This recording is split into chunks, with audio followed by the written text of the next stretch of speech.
Yes, it's in there.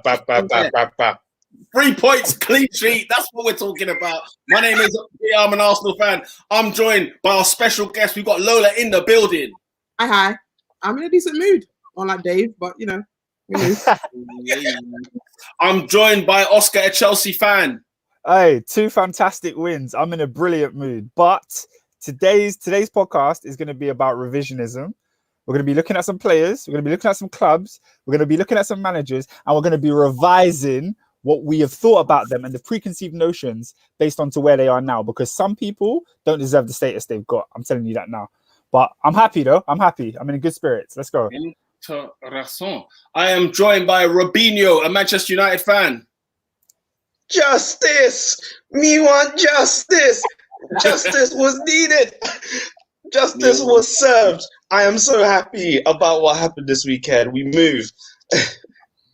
You move. And I'm joined by generous Dave, who does not seem like a man who's got 3 points in the bag. He's got nothing to say.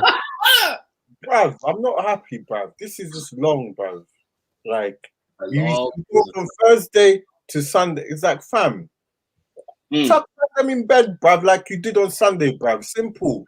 But no, you have to always play with man's heart, bruv. Nah, man. Move, bruv. Oh, right. Let's kick things off, ladies and gentlemen. First of all, big up West Brom. Let's just put that out there in the ether because 3-0 winners against Southampton. Obviously, Ainsley, Hayland FC. You don't know the rest. Lads, just a quick question. Whoa. You can't just say lads. Sorry, lads and lads. That's in there. Yeah?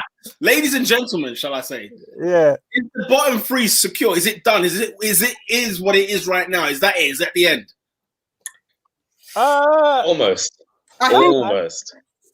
It's. Do you know what? I wanted to like say no because I really want Fulham to get out of it. But I think Newcastle did well, and it's like I think it might like 90%. I think it'd be like a slip. One of them might get out, maybe, but I think it might be done.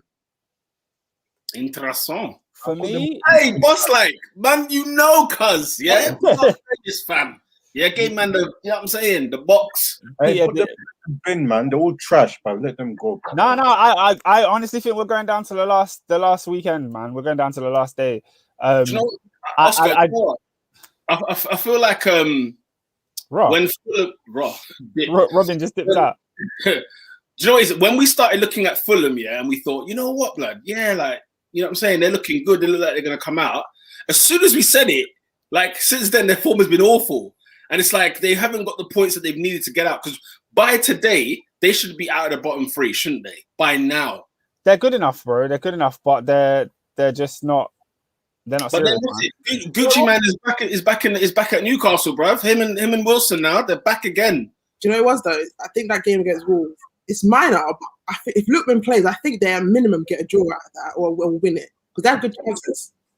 I think if Lookman's there, they maybe get a 1-0 or it might be a 1-1 rather than the last leg up. I don't believe in them, man. Boss that Endo said I really like Fulham. I want them to stay. Adrian said he's cancelled again. Peter Majuzzi, he's cancelled again. Peter, you're starting strong, bro. We're not even 5 minutes in. You're already getting cancelled. Damn it, AD. Damn it. Allow me. Yeah, early doors pass. Huh? Early doors pass. What is that? But yeah, let's kick things off. Oscar, identical performance, you would say, between Chelsea and Crystal Palace at Selhurst Park. I swear I saw this game before because last season, you lot wore your new away kit at Selhurst Park. Pulisic scores the exact same goal. Like, I was thinking, blood, am I in 2 different years? What's going on? Yeah, it was a bit of deja vu, but I'd say the only difference is this year we had a flawless performance. We had an absolute flawless performance. Shout out to Sam Lewis, who's a West London compatriot from down the road. He said, as a Fulham fan, I've accepted we're going down. Simple as that. But yeah, back onto Chelsea. No, I can't say it's the same as last season. You remember last season, we were this soft belly team that as soon as we went ahead, you never trusted us to keep a lead. And in that game, we actually ended up winning 3-2. This game, we went 3-0 up And honestly, it was some of the best football I've seen us play this season. We had my boy starting at right wing back, Callum Hudson-Odoi, and I didn't need to say much when the game was on because he was doing everything that we needed in that team. He's a progressive player. He takes us forward in the pitch. He gets us to the final third, and he was sparking up great chemistry with Mason Mount and Kai Havertz. Now, Kai Havertz was unleashed in this game finally.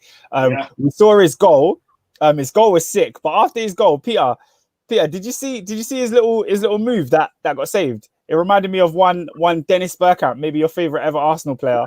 He done a nice little move, and it was reminiscent. It was reminiscent. That's what I'm saying. That's what I'm saying. Relax yourself, fam. You dumb, man. Yo, it gave me Bergkamp vibes. That's what I have to say. Boss like Endo said Kai Havertz was like Firmino in his prime. I think he now you're talking. It's a bit. Now you're talking. Comparison. No, but did you see the chance I'm talking about though? Yeah, I saw the chance you're talking about. If that goes in, that's Dennis Bergkamp World Cup '98. But the difference is Dennis Bergkamp's one goes in, Kai Havertz doesn't. So therefore, Kai is still Kai until he's 25. Of course, he's still Kai. Of course, he's nowhere near Bergkamp level. But that's Dennis Bergkamp.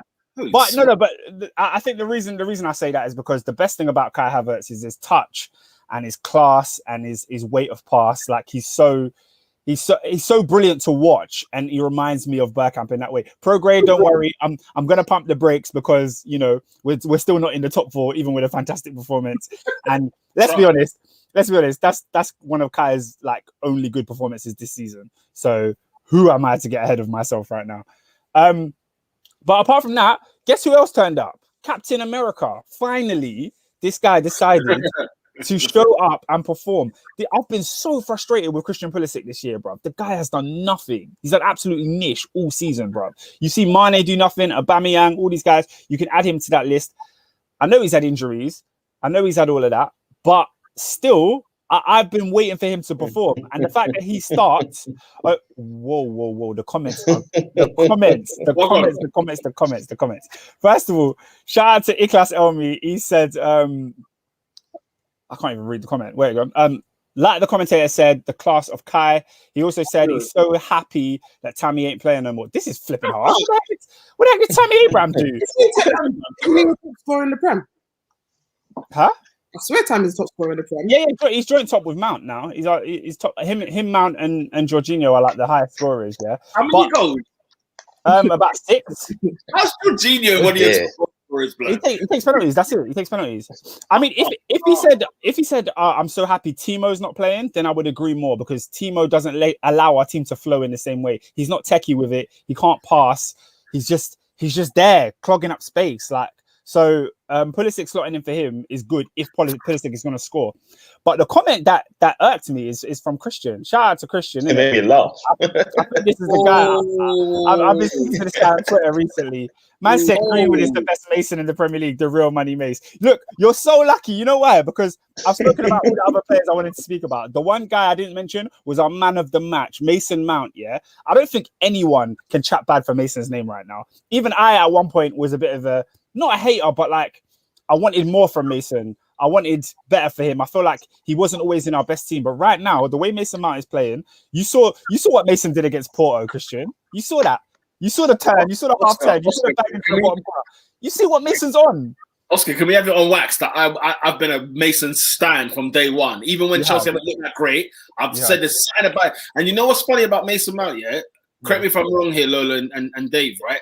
That there's something about, like when we've seen the Ramseys and the Wilshires of this world, where they do simple little things that look really, really good. And I don't know what it is about Mount. I see him and I'm like, man, he reminds me of a Ramsey.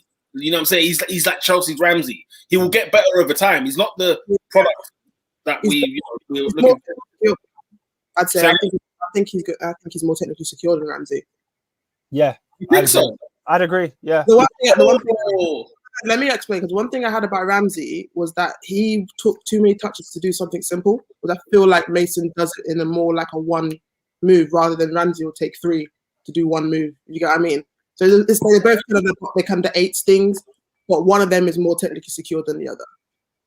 Do you not think though with Ramsey, not to make this a topic about him, but as in, do you not think like since his leg break, when he came back into the team, he was still trying to like be secure. He looked like a player that played very, very insecure. Yeah, but to be honest, for me, I never rated Ramsey technically. I thought he was a brilliant, like, late runner into the box, good midfielder and that stuff, but I never rated him technically. 2013-14 season, you didn't rate him technically? Yeah, I rated him, but technically... As in that technical... You didn't rate his technique that season, at least? It bothered me. That was my whole thing about it, because when that was the whole Ramsey-Wilshere debate thing, was that Wilshere was a bit of a madman, but technically, he was beautiful, whereas Ramsey was just doing things all over the gaff, but it would still get you stuff done. That's fair. That's very, very fair. And I think the one thing about Ramsey is Ramsey was a quality finisher. Ramsey was a way better finisher than a Wilshere or a Mason Mount. So that's where you might think, okay, the technical ability is there. But in terms of their actual play, Mason Mount is solid. He's absolutely solid. Like I can't fault him. Progress says, Lola, are you kidding me? I don't know what particular point he's talking about there, but he's not happy with something you said. What used to annoy me about Ramsey, I would say though, he used to do things like he would take the ball into the box and then like he would do like a pirouette and then flip it up into the North Bank. I'm like, dude, just keep it simple. Just put it top corner. That he used to be frustrating in that sense, but I always thought he was technically so much more gifted than Wilshere, in my opinion. Nah. I prefer the Wilshere hype. Obviously, was because personally, I think because he was English and Ramsey being Welsh. I think that's kind of where the disrespect. It definitely wasn't that. If you were to have one or the other, I'm having Ramsey over Wilshere any. But if you're basing it on their careers, because Wilshere's an idiot in it, so he would do things that would hinder himself. So he could do all the stuff, but he'd do stuff that would mess him up. If you give him, if they're both hard to fit, I'm taking Wilshere every single time. That's crazy. I'm going both of them on their peak, So like Wilshere's 2011 versus say Ramsey's 2014, 2015. Ramsey was far better than Wilshere, and we loved Wilshere because he was a kid.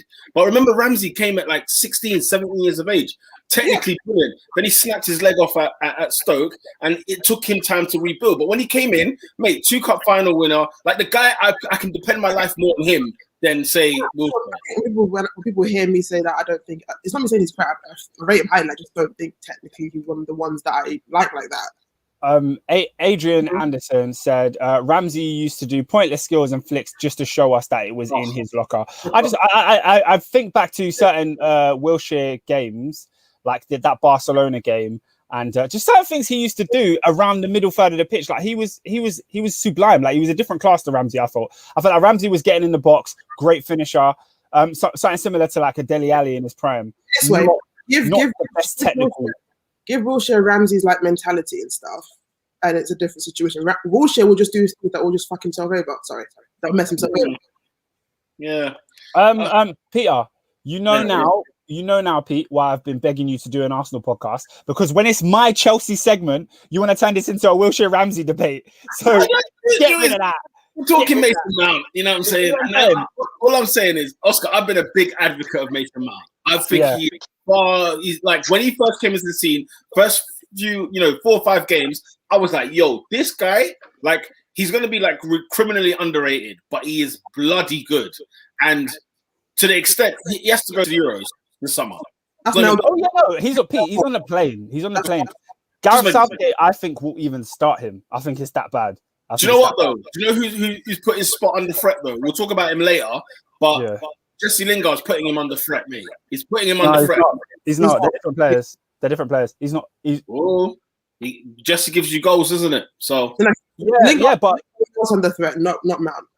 Yeah, and if you watch their first game of the last 3, I can't remember which England game it was, but they both started together, and Mount was amazing, and Lingard had like 10 shots that got saved by the goalkeeper. It was pathetic. But, what did I say? I'm saying that the clashes between them two. What I'm saying is they both played. Say again? They both played. So Southgate obviously doesn't see them in the same position. Like they both played alongside each other, is what I mean. I see them both behind the striker. So where Southgate's going to play them, I don't know. But the best positions for both of them are in the 10, without a doubt.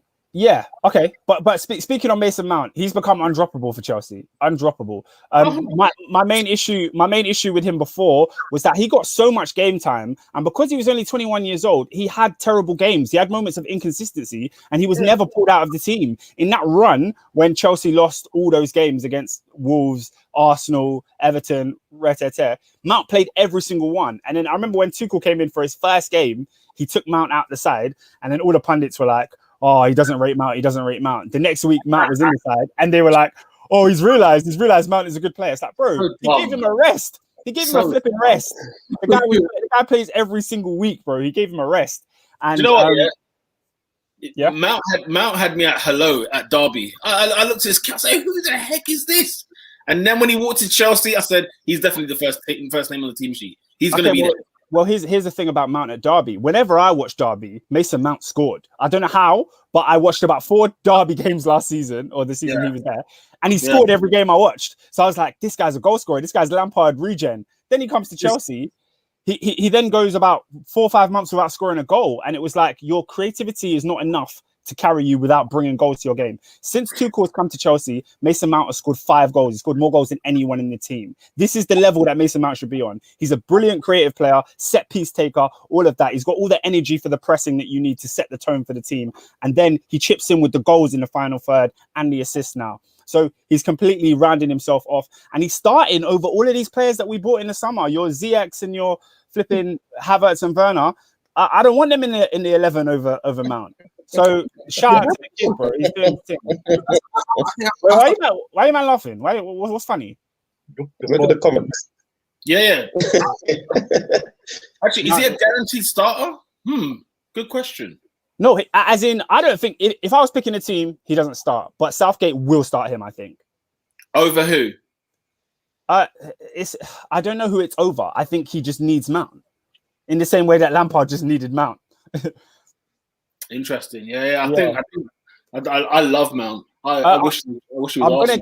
I'm gonna get into I-Class's comments because he's a Chelsea fan. He's been talking about some other stuff, but I just wanted to finish off that Mount section. Boss That Endo says Lallana 16-17 over Mount. Did you? I was never on the Lallana train fully. Maybe it was because he kept getting injured. I just never got to see it in a consistent patch of form. But no, I'm Mason Mount over Lallana right now. I prefer Lallana at Southampton than Liverpool. Okay, is that 17? See, I thought he was at Liverpool in the 16-17 season, or even, I think that was his first season at Liverpool. Whereas at Southampton, 15-16 season, I thought he was brilliant. But the first year that Klopp was at Liverpool, don't know. Mane was a friggin' wrecking ball, and then Salah. When Klopp came in as well. Say again. Lana was also. I think they all had all of them had a massive boost. And they were all just like going mental. They did, but Coutinho as well was the star of the show at some point for like a couple of months. It's difficult. Maybe AD can jump in on that, but I don't know. It's interesting to see. 16-17, he played CM Liverpool. He was excellent, apparently. According to Boss Endo, he came in 14-15. So he was at Liverpool that period. I don't remember him ever setting it alight at Liverpool. Maybe I'm wrong. It was very fun to watch. Going back to this Mason Mount comment from Christian, he says Greenwood is the best Mason in the Premier League, the real money Mason. We will obviously touch on Mason Greenwood a little bit later when we talk about Man United, but it's really, really ironic because he says the real money Mace. And this week when Greenwood scored, Robin puts Money Mace in our group chat, and I said no. Money Mace is reserved for Mason Mount. You lot can call him Murder Mace. You lot can call him whatever you want to call him, but there's only one Money Mace in the Premier League, and that's Mason Mount, bro. There's only one. I prefer Murder Mace anyway. Why would you want Money Mace? Like Money Mace, because Mace is not a murderer, is he? Like Mason Mount is not a murderer. Connotation on your name.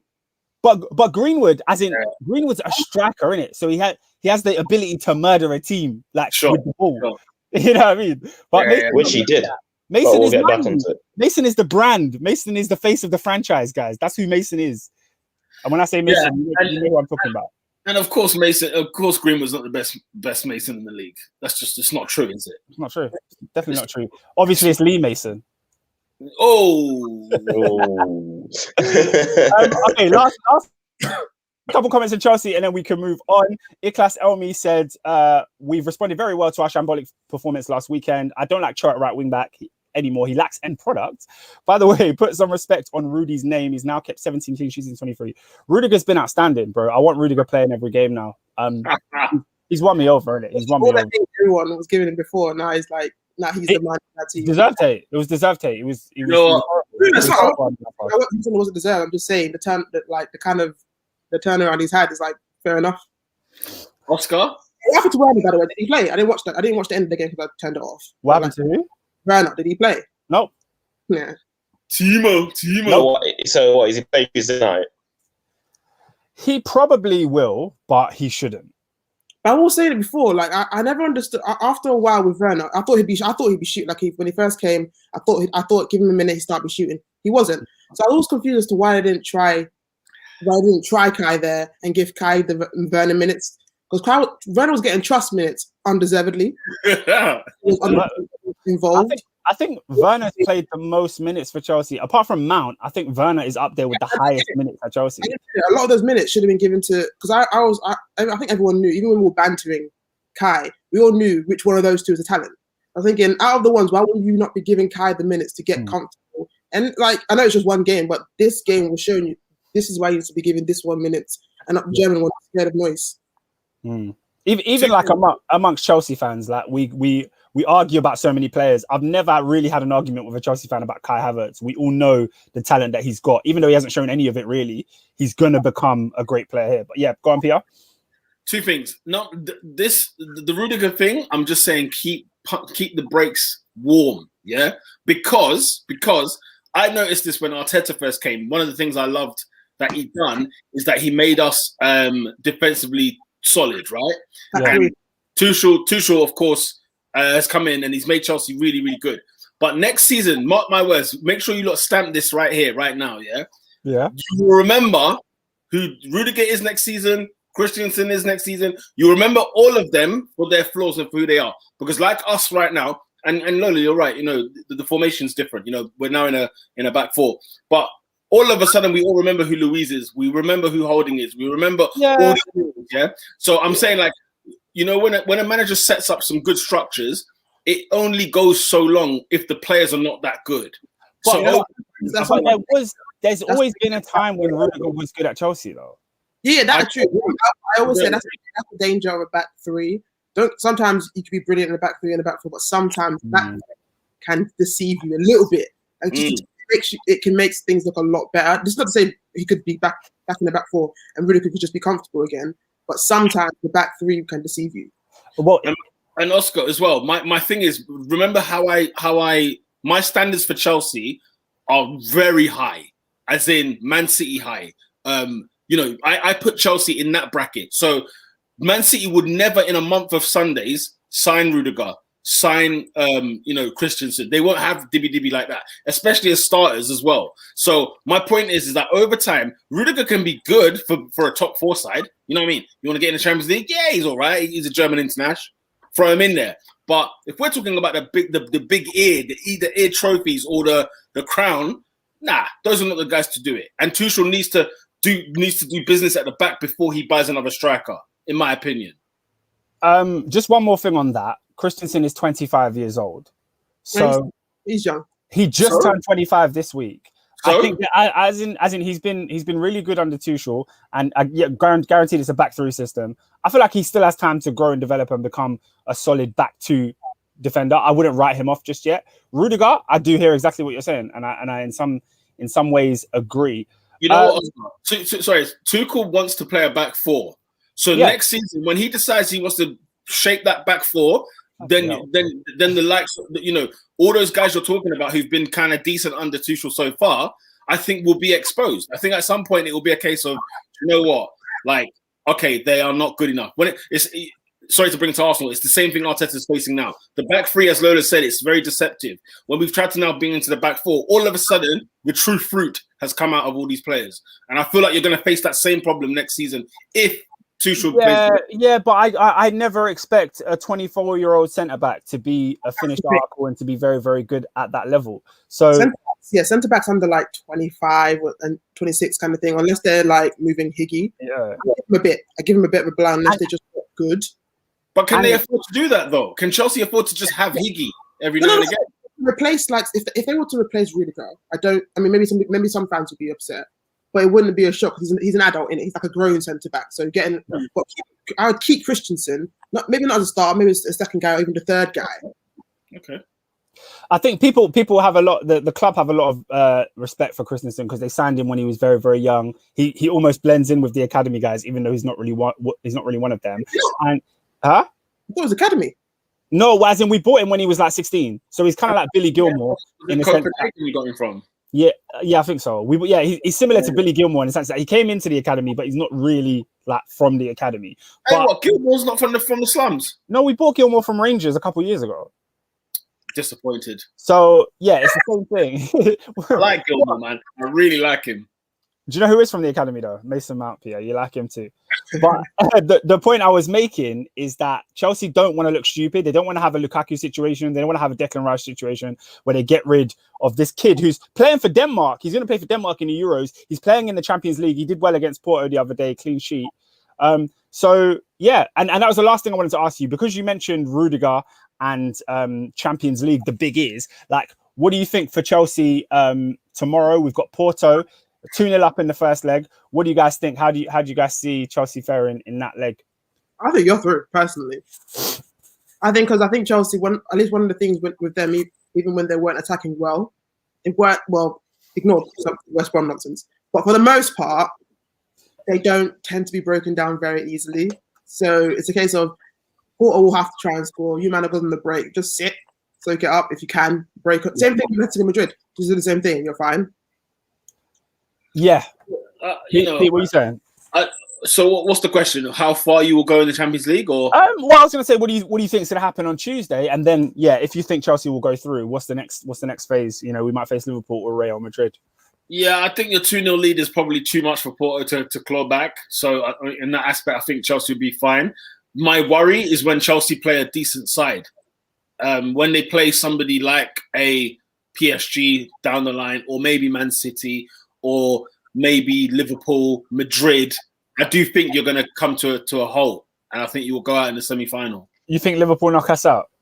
Well, I don't think Liverpool are going through, so I'm thinking Madrid will knock you out. You think Madrid knock us out? Yeah. Interesting. I guess we'll cross that bridge when we get there. Robin, you got anything to say on that? I know you want to talk about Champions League. Anything to say on Chelsea Porto before we move on? He's out of here. He's gone. What's going on with Robin? He's having a stinker. No. The internet and stuff. Can you hear me? Yeah. No, you can't hear me. Yeah, you're good. We can hear you. All right, cool. No. The internet and the camera is just moving mad today. But I'm here. I'm here.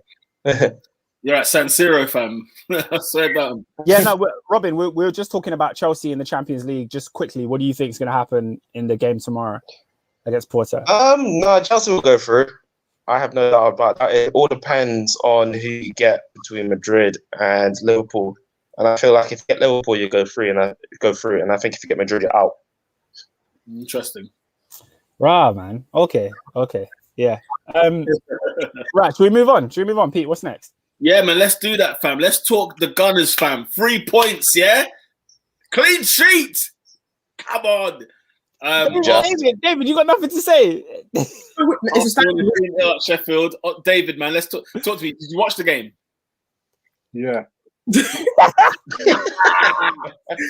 Bro, if you can't celebrate 3 points and a clean sheet, it's long. It's a long season. Yesterday's game was Sheffield United. They're trash. So I don't care about them man there, bro. I said before.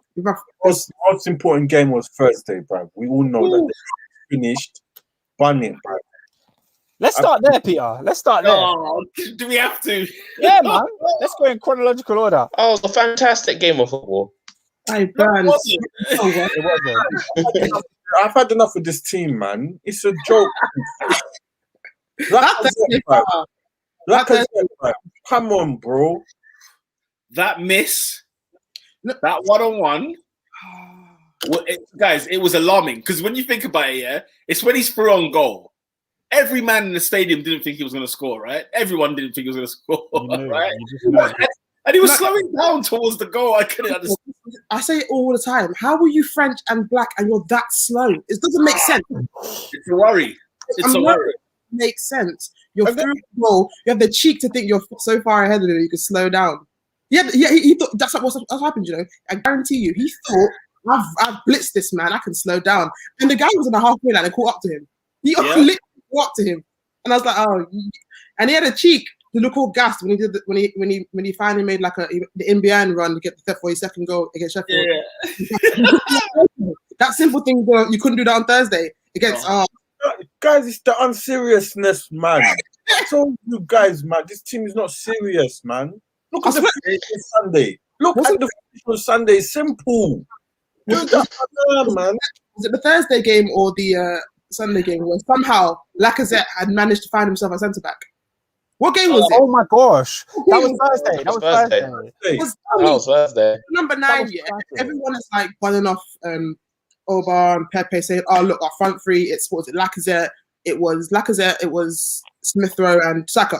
Right? Yeah. It was okay. Lacazette does the link up play. He's all this and that. More tired, that guy was either in the halfway line or centre back. So now I cuss him and say that he's basically a glorified DM. People think I'm being rude. People were like gagging about, he's our top scorer. He's got more goals. He's got more goals than Aubameyang this season. He's got before Sunday. He had one more goal involved with Aubameyang in his horrendous season. He had one more. People were like gagging and like throwing him out the mouth, saying, do you think we should give Lacazette another contract? What has he done to earn all of this? Yeah, never. Lola is preaching right now. I was so confused. Like, Lacazette is fine. He's cool vibes. But we paid 52 mil for him, and he only just now on Sunday got his 50th goal. And do you know why you paid 52 mil for him? You paid because you wanted to replace Giroud. Oh God. Oh. That goal against Leicester when he scored it. No, quick question. How much have you given to the French league? How much money have you given to the French league? It's because of Arsenal. Because of Arsenal, the French league has a sponsor. What are you talking? We have fed that league, bro. That division has been fed. Lacazette's whole big thing is about link-up play and holding up the ball. Case in point, he came off, and the goal that we got was because of Aubameyang doing this. What Lacazette's meant to do. Get and then do that. That's the thing. Like, okay, Lacazette. The thing is, Lola, correct me if I'm wrong. Yeah, when we signed Lacazette, it's because we were trying to get a Leng man. Yeah, we were trying to find a guy who scores goals, bro. That was it. And yet, this idea that he's become a link-up guy, I can't believe this has become his reputation.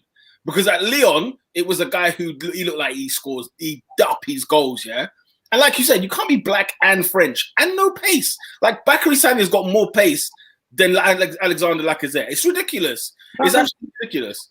At Lyon, you were shooting up a storm. You find space and you shoot. He stopped shooting. That's the one thing that has annoyed me the most. Yeah. I don't mind him being slow. I don't mind his finishing is actually pretty decent when he gets time and space or whatever. Yeah. You stopped like the game on Sunday. Martinelli was just laying off shots. I was like, yes, why don't you do that? Just shoot. Yeah, I don't understand. I remember, like, because obviously I never used to watch the French league, but every weekend it felt like I was seeing clips of Lacazette scoring from 30 yards. And this guy is cold. Honestly, it's ridiculous. In the league now, and he's just not it. This season he scored 15 league goals. That's his highest league tally for Arsenal. That is pathetic. Tammy Abraham got 15 last season. That's a joke. He's at 13 at the moment, not 15 yet. He hasn't hit 15 yet. Hasn't hit 15? 13. Oh my God. I think he's 13. Yeah, I think he's 13 in the league. Okay, so his highest tally is 14. Yeah.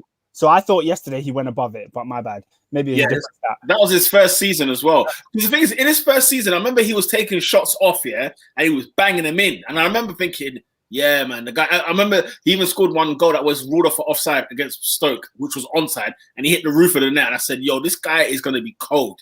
Yeah. And I don't know what happened after. I think it was like once Sanchez left and Aubameyang came in, I feel like it was kind of the end for Lacazette, if that makes sense. Because his first.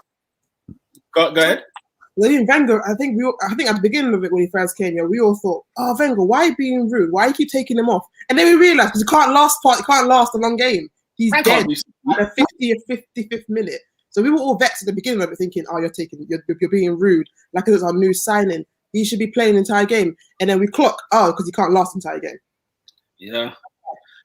Bosta Endo seems to think that Lacazette 18-19 was brazy. I don't remember that. Was that? Well, he was our player of the season. I remember he was our player of the season because that should have been Aubameyang. Yeah, you could argue that. Is that because Aubameyang came halfway through? Or No. Aubameyang had the whole season there. That was Unai's first year. So what season is Aubameyang not winning player of the year at Arsenal? Ask me. That's crazy. I know he scored more than 20 goals that year, but he's not Premier League. Golden boot. He got the golden boot that year. And he didn't win player of the year. That's a joke. Ask them lot because they were moving mad. Yeah. It was all hype. Yeah, but, was in this team. Fam, even when he came off the bench on Thursday, Martinelli, the first thing he did, left foot ping, yeah, and I think they claimed the defender put it out for a corner. I think it just went wide, but it was his first act. I said, "Yo, this guy is this is a fighter." Why is Willian still being picked for this? It's a fantastic question, David. Fantastic question. And we always have a man, bro. Bro. The guy is tapped, bro. I don't know. Yeah, you know. No. That night, if you saw me in the WhatsApp group, I told them Slavia Prague are gonna score, bro. He came in the 93rd minute, bro. Do you know what it was though? He's a moron. People are ignoring who's like, because you look at it, we're 1-0 up, whatever. It looked shaky. It was like we should have been up, whatever, but cool, 1-0. That game, I'm putting it on Cedric. I don't care because the first time, hear what I'm saying, because he got the ball with acres of space, and you're thinking it's late. Clearly. You got Martinelli, you got Aubameyang, you got Pepe, who have all been making consistent runs since they've been on the pitch. Your job is to ping it down the line for one of them to get it. He decides, I've got enough time and space. I'm going to cut back and pass it back poorly to Gabriel. Again, second time done, by the way. Gabriel takes it was a higgy touch because it was a bad pass. And I think whatever things happen, then Leno saves that one. Come the corner now. Who's getting ragdolled at the back corner for the goal? Yeah, but it was a late deflection. It was a small deflection. But the fact is, Cedric was getting ragdolled. It wasn't like an amazing header that the Slavic. Cedric was poor on his man and just got racked out of the way for it. And the goal, that's two on poorly. I ain't got time for him. Lola, it doesn't matter. It doesn't matter who he was. I told you, I said in the group, Slavia Prague are going to score, Brian. No, don't get me wrong. I knew they would score. I knew they would score. I just assumed the team would not be stupid and would score more than one. So I assumed they'd get a goal. Arsenal are stupid. But I assume we get more than one goal. You assume Lacazette takes that ridiculous chance. You know what was more annoying about that? Because Arsenal had quite a few chances to score. Even when Aubameyang come on, his first touch was woeful. When that wasn't his fault. That wasn't his fault. I'm sorry? The ball came to him on his left foot. It came on his left foot. He had to first time ping it round. It was a difficult chance. Pierre-Emerick AK-47 Aubameyang has a bullet sent to him in the penalty area, and you're telling me it's his fault. He first of all, he made that chance by himself. He literally generated that from his movement alone, and then it comes to him in a position where he can hit it only first time, and he swipes at it with his left foot. But what I will say this though, I never like to blame it 100% on saying we should have taken our chances. The size of chances and the players we have, we should have a bag of chances. Because I've said it all the time. Aubameyang is not clinical. You need a bag of chances to score. Every attack, even the best ones, you go to City, they miss a lot, but they will score. So the fact of the matter is we don't make enough of these chances. So then it becomes a case of we keep thinking that all our players have to be 100% clinical, which is impossible. So now what happens is when we miss a couple, when each player misses like one or two shots, it now becomes a massive thing because we're not creative enough for it to be ignored. Like before, if you look at Aubameyang's career, he will miss 10, but he will score 2 or 3, and then you ignore the other 7 that he's missed. It doesn't matter anymore. But that's what Arsenal are forced to be clinical, as if we've got Son and Harry Kane up top. You're making sense. You make such a great point because before Wenger would give you 30 shots on goal, and then we would score 2, 3, 4 in the game. Yeah, that's a very good point. Whereas this time, also, you should have created more because Slavia Prague were trash. Like, I thought after they knocked out Leicester, I didn't really watch those Leicester games too tight. So I thought they were a really good team. I just assumed, they beat Rangers, they beat Leicester. They must have something about them. They came to the Emirates and they were not a good side. They played very, very poor. Can I explain it? Can I explain why?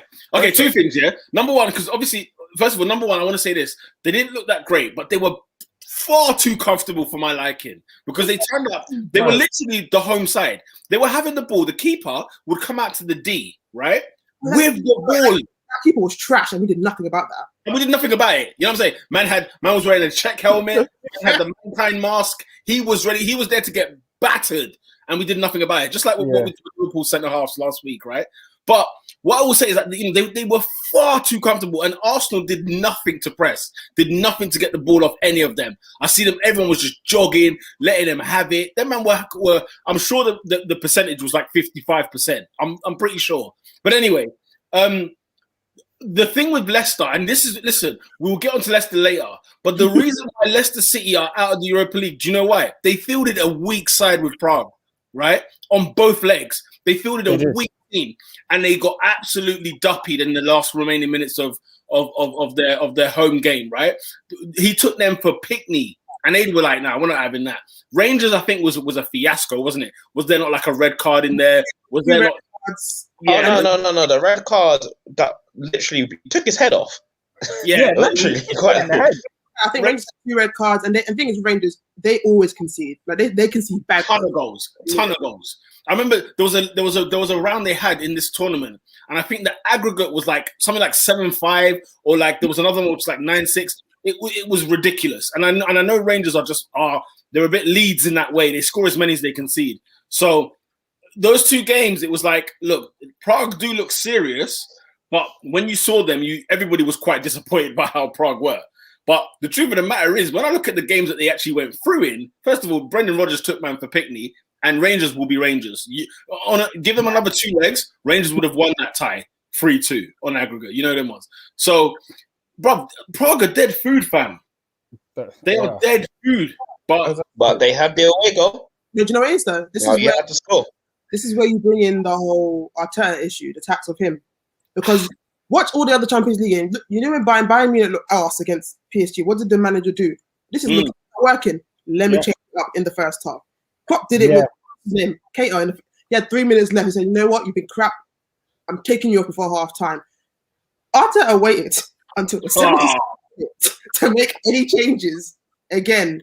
And I'm looking at him thinking, within the first 5-10 minutes, you could tell these men are playing so high and dead. Why are we not switching either bring on Martinelli or Aubameyang or Pepe to exploit the space? No. Guys, at half time, I went to go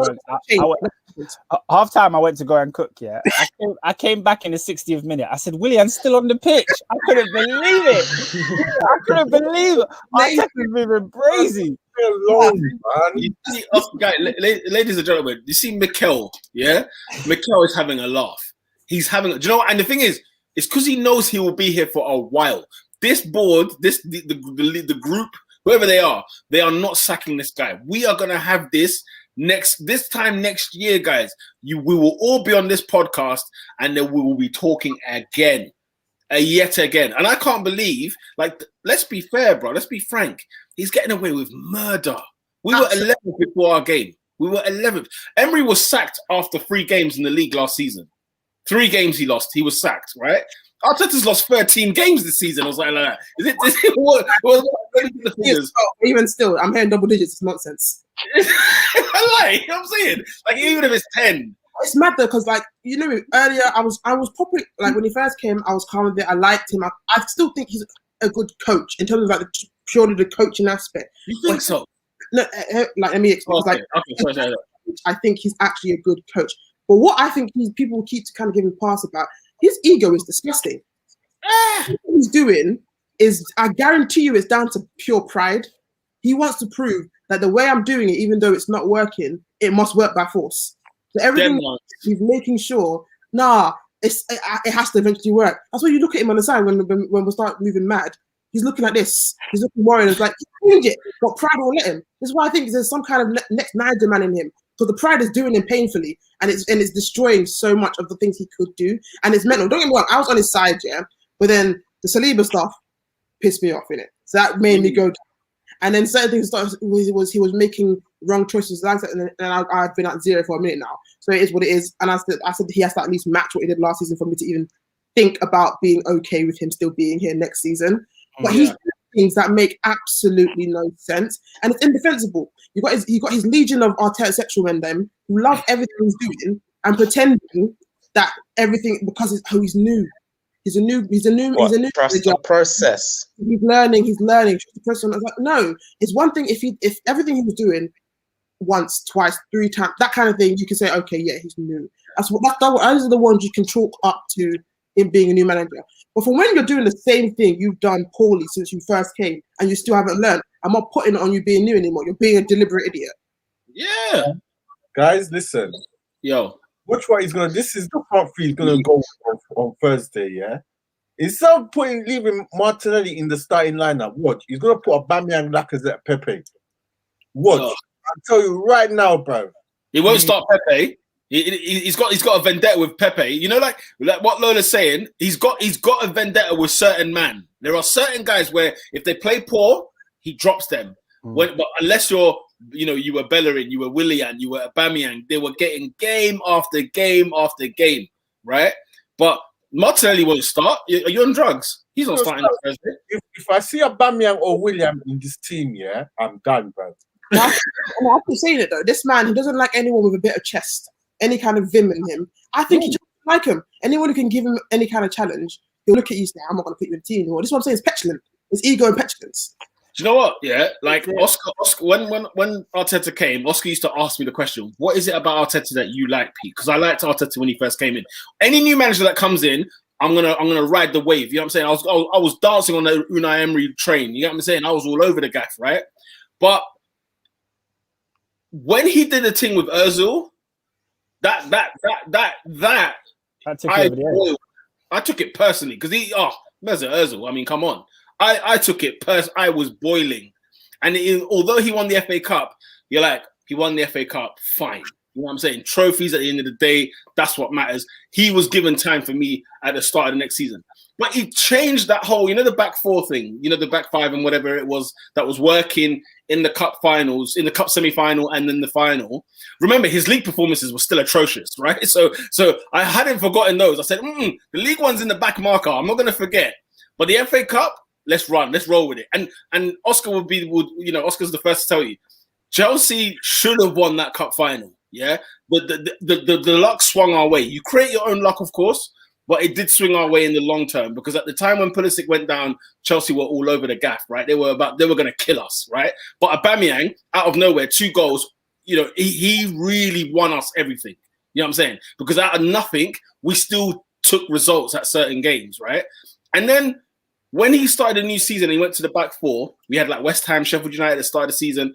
And it was like, these wins they're not convincing, blood. Like West Ham should have won at the Emirates. Sheffield were good at the Emirates. And I can't remember who else we played. We played somebody else. I think Liverpool just put us back in our place. Because I think we went to Anfield. They gave us 3.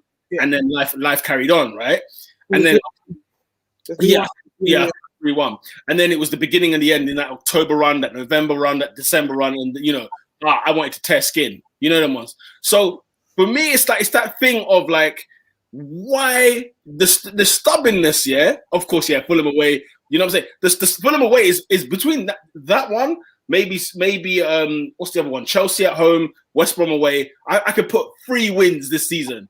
You know what I'm saying? Where you say, we deserve to win. Maybe Spurs. Like you could look at 4 games all season long, bar the Sheffield United one the other day, and you're just like, Arteta, we can't have 4 games in 30. I'm sorry. It's not good enough. And the thing is, you would forgive Arteta had he finished 10th last season, maybe 8th this season, right? Because at least you could say, although they're small steps, they're steps nonetheless. But he went from 8th and a cup win, and he's now 10th, 11th, twerking with Villa and Leeds. And then we could go out on Thursday night. If we go out on Thursday night, ladies and gentlemen, I'm going to cry. I'm going to cry real big. Because my club will be playing Saturday to Saturday, 3:00 next season. That's what that's what you man need right now. We don't need it, bro. Financially, we do not need that. We need Champions League, fam. Well, let me just put it this way. When it comes to Arteta, like Peter said, I never understood it last season. I thought this guy got away with murder. You lost so many games, and people would just be like, "Oh, it didn't matter." People just were blind to it. Like you lost. He was fresh. You lost to Aston Villa. You lost dumb games towards the end of the season, and it was like it didn't count because of what he was doing in the FA Cup. So I left that. Then this season came, and I don't know why my opinion changed on Arteta, because like Lola's saying, he was stubborn with what he was doing. And I always felt like, look, if you're going to get this job and you're going to go to a big team, you have to implement what you want. All of the top coaches are stubborn in their own ways. Your Peps, your Klopps, your Contes, whatever. He's on work experience. No, he has no. But Pete, he's not. He's clearly shown that he's not a tactician kind of manager that's going to change his approach for every different opponent. He has a set way that he wants his team to play. So when it's not working, he's not going to change it quickly. He's gonna stay with his idea because he believes in his ideas. I think if you're going to be stubborn, be stubborn correctly. Because I was experience. No, but here's what I'm saying. Because like, I personally think that Gabriel is David Luiz, whether you want to believe me or not, I think he's technically our best centre back, whether people want to say it or not. We can argue about that whether or not, but that's by the by. I think Gabriel's You know who my one is. You know who my number one is. Gabriel for me, David Luiz, Gabriel the best one. But my whole head was like, during that run when it was Mari and Holding, didn't like it, but I think, you know what, fine. I have a whole thing of keeping the centre back pairing exactly the same. So if it's working, don't change it. All right. Then what happened? Gabriel came back from COVID and you forced him back in the team. I'm like, look, I think he's our better one, but Mari and Holding had a partnership, whether I liked it or not. I didn't like it, but it was working. Why are you messing up the centre back? Why are you messing it up? But then Holding came out, and then you put David Luiz in with Mari. That was weird. And then you swapped in, what was his name, Gabriel, and then you were changing people it's like, what are you doing? Like, I don't like this you put in, but it was working. Don't change it up. Now the confused, and the fullback's confused, and the DM's confused. You keep changing within a round. It's like, you want to be stubborn. Be stubborn correctly. Like, you pick just stick with it. Like, of all places, you want sort of stability and stubbornness, and not moving around. The thing with him was really went sour when you're telling ideas. But when you sent away Saliba for Holding, I stopped anything in love with that man. The thing is, I think our most clean sheets this season have come when Holding is in the side each and every single time. I think every clean sheet it's been with Holding in the side. So you know my love for Holding. You already know. I don't rate that by us. Kind of one of the things I have though is no, Oscar, that's not the right song. It's not the right song. What? Isn't that what you don't say? No. He's won more than Pochettino. Obviously, the Cannavaro one, you got to leave it. But he's won more than Pochettino. Come on. You got to know this. Technically, that's not true anymore, is it? How is that not true? Did Pochettino win a cup? Holding's won 2, though. Yes. Rob Holding has 2 FA Cups. Let's pass the plate, okay? Fair enough. Pochettino's got the equivalent of an FA Cup, or was it a League Cup? Oh, mate, it was not even a League Cup. It was the Johnston Paints Trophy. When PSG win the league, you won't be saying it. I think Gabriel and Holding don't really work. That's because neither one of them are the leaders. They're both beta stats. They need a leader next to them, so they all look a bit key. So when it's Holding and Mari's the leader, so it looks good. When it's Luiz and Gabriel, people don't like him a bit more because Luiz is the leader. You watch it all the time. The one who's leading the midfield as a defense. So Gabriel needs to be next to him. He's not leader. He's the guy who does the dog work. The guy who does the in behind all that stuff. And the leader's the one who lead him. Now you put Holding next to him. Holding is a lot. He's dead. So he's going to do with him. Yeah, I think that's how I feel about Holding. The same thing saying about Gabriel. When Holding had her next to him or Koscielny, he was very, very solid. But I think to have both Gabriel and what's his name and Holding, a bit of a too little, isn't it? Like the real mess up. One. Yeah, who's having feedback? You got bare feedback still. Yeah, P, I think it's you still. I caught the brakes, bro. Everybody else has been feeding back. Like, man said PR. No, because Lola's muted, and I don't think it's David or me. I'm not feeding back now. Yeah, you are. No, you are. But I can hear you. I hear you. Right, I'm gonna go grab some headphones. Don't worry. You for a second, and we'll see. All right, cool. Yeah, I think we're fine. I think we're back to normal, Peter. I think it was you all along. I'm not gonna lie. Now, blood. This guy. Let me go get some headphones. All right, get your headphones. I want to talk about these last two comments for Arsenal. Hey, yo, are we doing a pod though? If Arsenal go out, I'm down. I am down. Emergency pod will happen. I was going to say just quickly on the Sheffield game, why I'm not all gassed about it is because legit is because it's Sheffield. The game was fine. Do you know what it was? Even though we won 3-0, we were fine. It wasn't a game where Arsenal were brilliant. You see, like when we won West Brom and it was 4-0, that was a better performance than the Sheffield one. Like, this is what you'd think is should be a normal performance for Arsenal, where it's calm, win 3-0, you move to the next. So this is why I wasn't gassed about it. Lacazette wasn't brilliant, by the way. He got the 2 goals. If you watched him the entire game, he wasn't very good. He wasn't very good. His end product, he's been here since he's been back, because I think he's off form, which is fine. Martinelli was gagging for his goal. He was sick. He was waiting for his goal. He was waiting. He got his goal, and I was like, yeah, that's my boy. Start him, because Martinelli's a dickhead. Not Martinelli. What's his name? Arteta. But as a whole, the performance was nothing special. People will say, "Oh, we got a clean sheet," but what does Sheffield actually do for you to be scared of not getting a clean sheet? You know what I mean? Like the game was an okay game. Arsenal played okay, and they won 3-0. And why we won 3-0? You are just a better team. So it's going. It should, if you play okay, you should just win. If you're playing crap. So these fans were going mad talking about, you still want to sell Lacazette? Are you still Lacazette out? Like, don't do that. Fucking United. They're bottom of the league. Have some class, have some grace and decorum. He's easily one of the worst Premier League teams we've ever seen. They've got 4 wins all season. And, you know, Oscar, if you just clear that comment for 1 second. Obviously, I've given you this part 2 of the managers that are unemployed currently. And you know what I'm saying? I just thought I'd just finish it off, because last week I couldn't fit them all in. But there's about 8 names I've pulled out, lad. My question is, are you going out? You don't know. You just don't know. We don't. That question, fam. I don't care, but I don't trust this team, Barry. All results are possible and all are non-surprising. The thing is, Arsenal will score. Arsenal will score out there. It's just the question you have to ask, Robin, is: will Arsenal be stupid? Yes or no? And we don't know.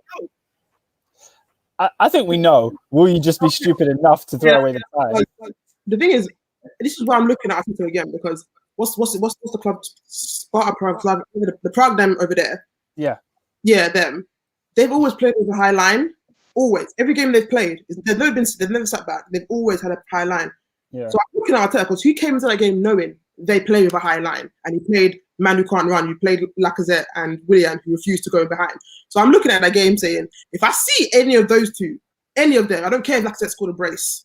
If I see any of those two, or if you know what, fine, I can deal with Lacazette being in the team. Lacazette will play. The thing is, if any one of those wingers is Willian, the man has gone mad. And that's silly though. That's actually ridiculous if you'd start Willian. He hasn't performed all season. I was surprised he even started in the first leg. That's the thing. We can say it's silly. We all know it's silly. But let's be serious now. It wouldn't shock me if I'm seeing the lineup next week and Martinelli's been out, Aubameyang's out, and I'm seeing Willian and Lacazette in the front line, against a high line team. I'm not gonna be shocked. So if we lose, I'll be annoyed. But I wouldn't be shocked.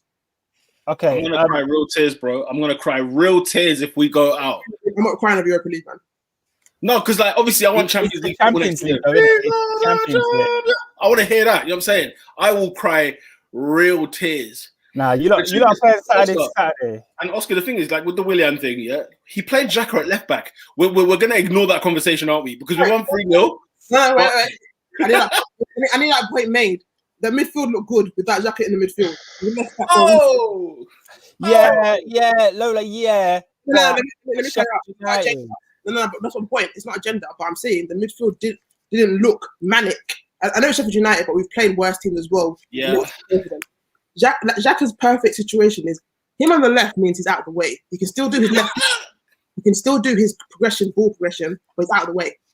The part he can enjoy himself. That's what I'm saying. What I'm saying. You know what? Lola, I need to see that set up again with a different team, because Because I'm going to argue my case, innit? Danny. Get out of here. Get out of here. Get out of here. Listen, let Peter smile now, because it's Thursday he's crying. Skin teeth. I'm actually not slandering Xhaka. I'm saying it works. No, you're not. It's out of the way. He can do the things he's good at without being in the midfield causing havoc. It's not going to work again, though, because at fullback, any decent winger will rip him to pieces. So you can't do that again. Because Sheffield United ain't got anyone good. You don't have Saka this Thursday, don't you? We might not. We don't have Smith. We don't have Smith Rowe. I think Saka will be fine. Smith fine. Or Odegaard. Oh, that's a big loss. You've got no number 10 then. You're probably going to play Willian in 10. No, but Saka played 10. I think that's why they did it. No, but if Saka doesn't play. No, I think Saka's fine because he wasn't on crutches or anything. Okay. Last question. A couple comments came in about Pepe, which I think are horrendous comments. What's that? Ender said Pepe has impressed me this season. That's not horrendous. Impressed where, Peter? Impressed Oscar, where? Oscar, Anderson said, I don't think Pepe, but he doesn't give him a run, and then he throws him into peak games, almost like this. Oscar, that's what it is. Like he hasn't been. He hasn't been brilliant. He hasn't been great. No. Whatever. In terms of in the moments he's played, you look at the contributions, the efforts he gets. He doesn't play. He doesn't finish matches. He gets 10 minutes of most games. Occasionally starts and then pulls off. He gets gaps where he doesn't get to play. So what I'm saying is, relative to the way we're playing, this team structure and the time when he gets on the pitch, he's been fine. Put it this way: he deserves the minutes that Afro has been getting. So, 100%. Like this game. You know what it is? This game is a perfect example of how to use Pepe. Pepe is not a guy who goes into a game. He needs a full game to actually have like a decent kind of thing, because he can have a poor game, but more time he'll create something. So he needs to have either he'll have a brilliant game and he'll boss the game, or he'll be but he'll do something. Which is more than you're ever going to get from Willian. As you mentioned, Slavia's high line, yeah. If you're going to play Pepe, play him on the last shoulder. This idea that he can sit on the same line as the midfield and create stuff and build up play. Against Liverpool, he was flipping horrendous, bro. And the idea that you lot are telling me he deserves to start games because Willian's rubbish. Sorry, that's not good enough. No, Oscar, that's not fair. I don't know how that works. If Willian is starting, then Pepe must start in front of him. No, but why? Okay, question. Why is Smith Rowe giving me better performances on the wing than Pepe? That's the question. I didn't say Pepe over with Smith Rowe. He doesn't deserve to start. No, but Oscar, when he's playing, the point I've made about him, and this has been my big beef with Arteta, when players are playing in form, he drops them. We were arguing this case about the Aubameyang and Lacazette situation earlier on. Yeah, and I was right. I was saying, no, you weren't right. I was saying Lacazette was on form and he dropped him, and then Lacazette from then on hasn't been the same, right? And the same way, Oscar, question. Who do you start on Thursday, Aubameyang or Lacazette, and what position? Aubameyang. You start Pierre-Emerick Aubameyang. Oh my gosh, bro.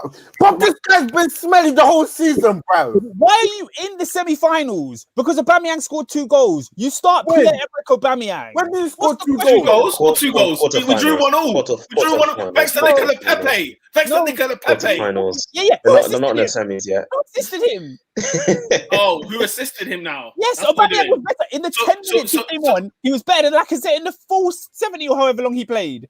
Aubameyang, against Benfica, that's the one I was thinking of. Against Benfica, he saved you guys. He's had 2 good games all season. I don't care, Peter. He's so good when you get the best out of him.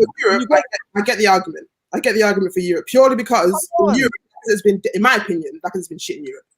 So I get Europe, and I also get it because of the tactics of the game. If they're playing a high line, why are you showing me Lacazette's fat ass up top? Don't bring me that man to be playing for a high line. It makes no sense. Every Europa League game from now to the end of the season, Aubameyang has to start. Oscar. You guys won the FA Cup because you played to Aubameyang. You're not winning anything with Lacazette. Oscar, are you going to compare Aubameyang last season to this year? How dare you? No. How freaking dare you? Anyway, the point we were making earlier, hang on. The point we were making earlier was about Pepe, wasn't it? Yeah? And I'm saying that, players could be on form. Pepe comes and scores and actually gives us a good goal against Prague and then doesn't play the next game.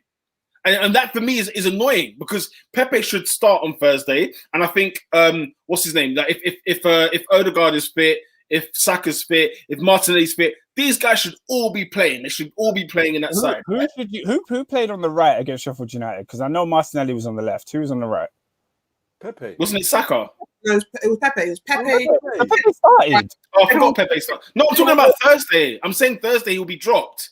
I'm saying on Thursday. Look, this is what the argument that was made earlier about Pepe was how he plays into form. He might have 1 or 2 games, and then he gets dropped, and then he gets thrown in the deep end against a Liverpool. And my argument is that if you played Pepe, he hasn't been great this season, but he's been one of our better players this year, whether we like it or not. His contributions have proven that as well. But of course, you know, is he the finished article? Not by a long shot.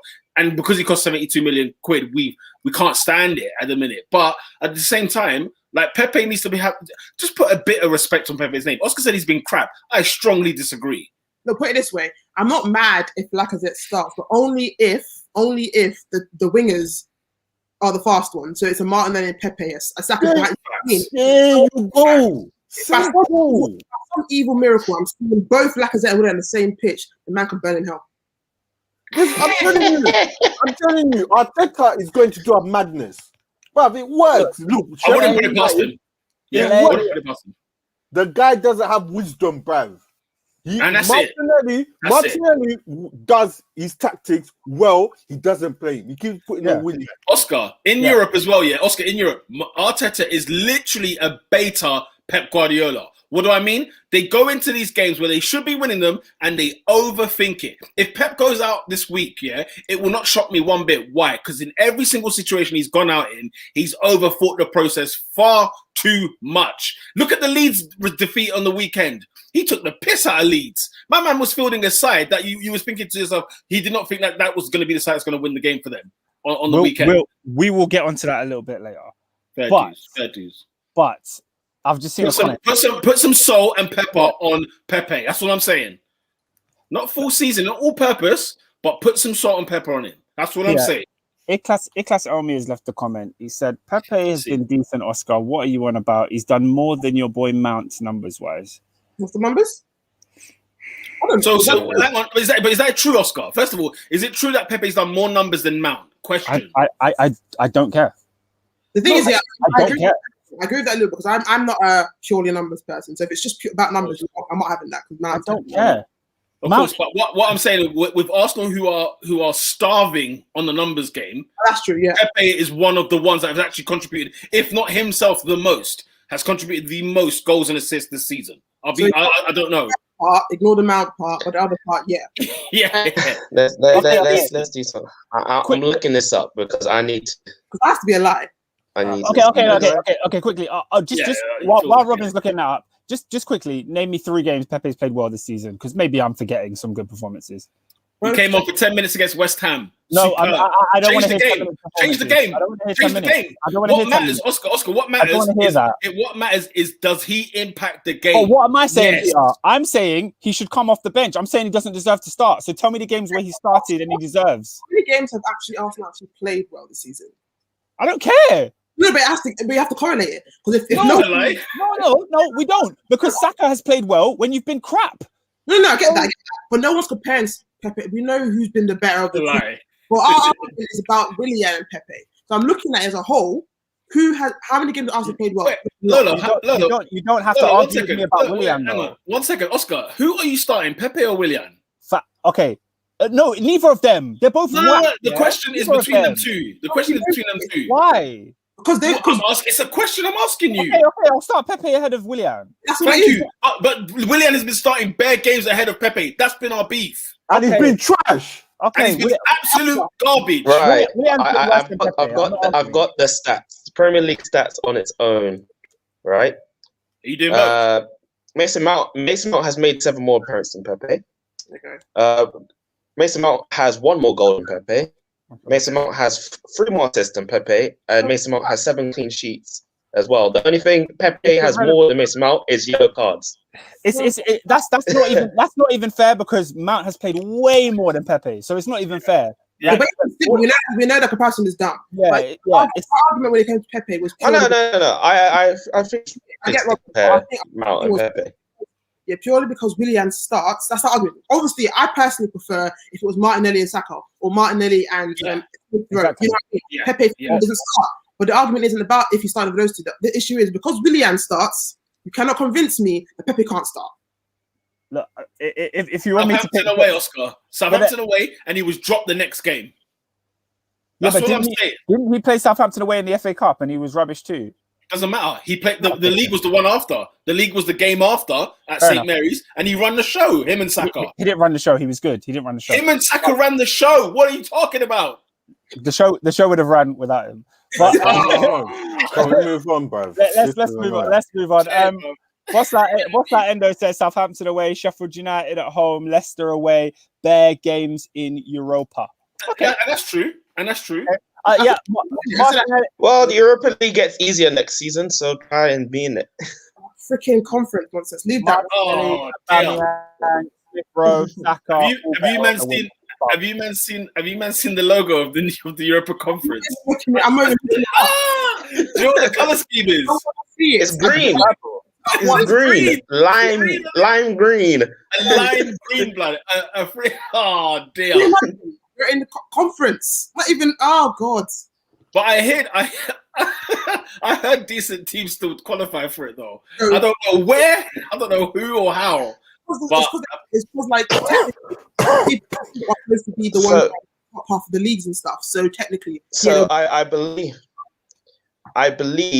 only the top 14 teams and top 14 countries in Europe can qualify for the Europa League. The rest of them can't even qualify the Europa League directly. They go into the conference.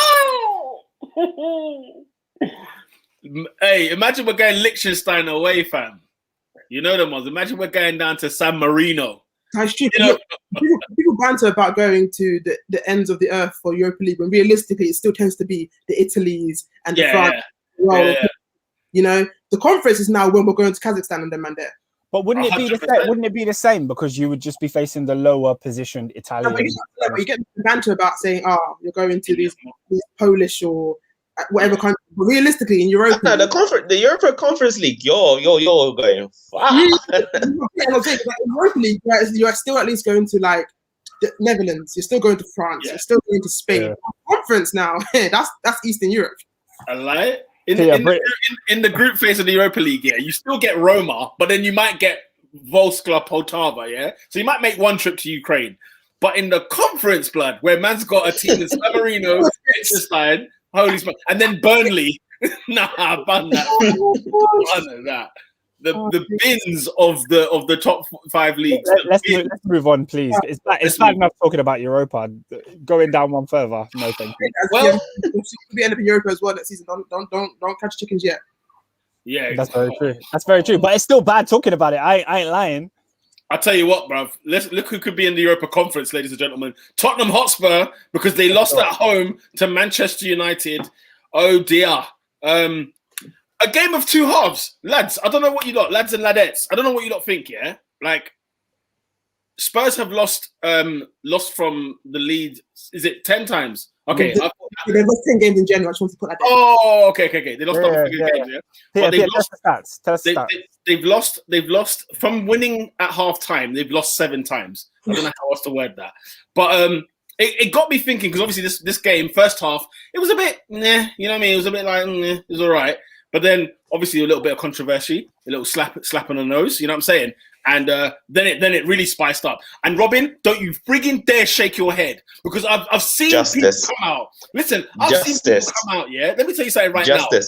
I'll tell you something. No. I am telling you something right now. I'll tell you why. You know why? I'm telling you why. Wait, He's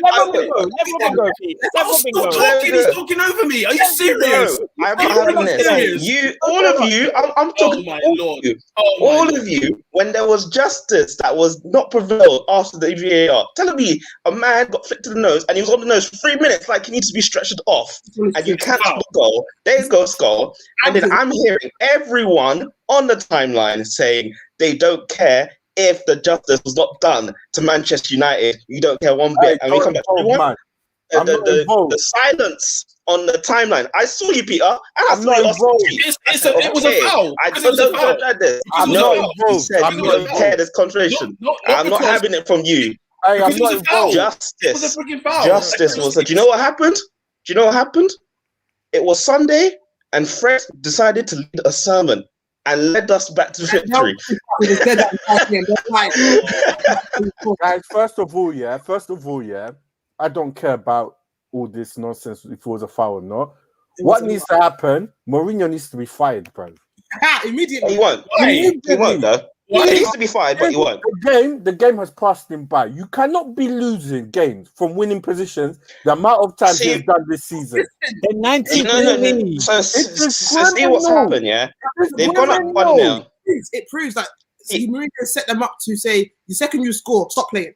Thank you. Exactly. That's exactly what happened. No. He went up 1-0, and United became much more comfortable. We kept pressing them. They were soaking up all the pressure, and it literally was a matter all the time before United would score. And you can see it that they were crumbling. They brought on defenders left, right, and centre. They changed the Celso with Sissoko. For what reason? Why would you do that? And then Celso didn't exist in the game. That's why. So you bring on Sissoko, bro. I'm sorry. Did you see the Celso? Look, Peter, let me ask you.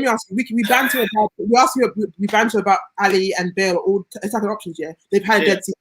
But if you're seeing that, maybe I should try, because United, they were rattled in the first half. They were firing everyone after that goal happened. They were rattled. Yeah. They came out and they were like, "Nah, this ain't gonna run." So you're seeing this, and you're thinking, "I could lose this game if I don't at least get one more goal." Your idea is to bring on Sissoko rather than bringing on Bale. Exactly. Listen, he brought on Sissoko because, by the way. Wait. He brought us Sissoko, yeah, which obviously is very more defensive than it is Lo Celso. Lo Celso, however, was a liability for Spurs. He also did bring on Bale and Lamela.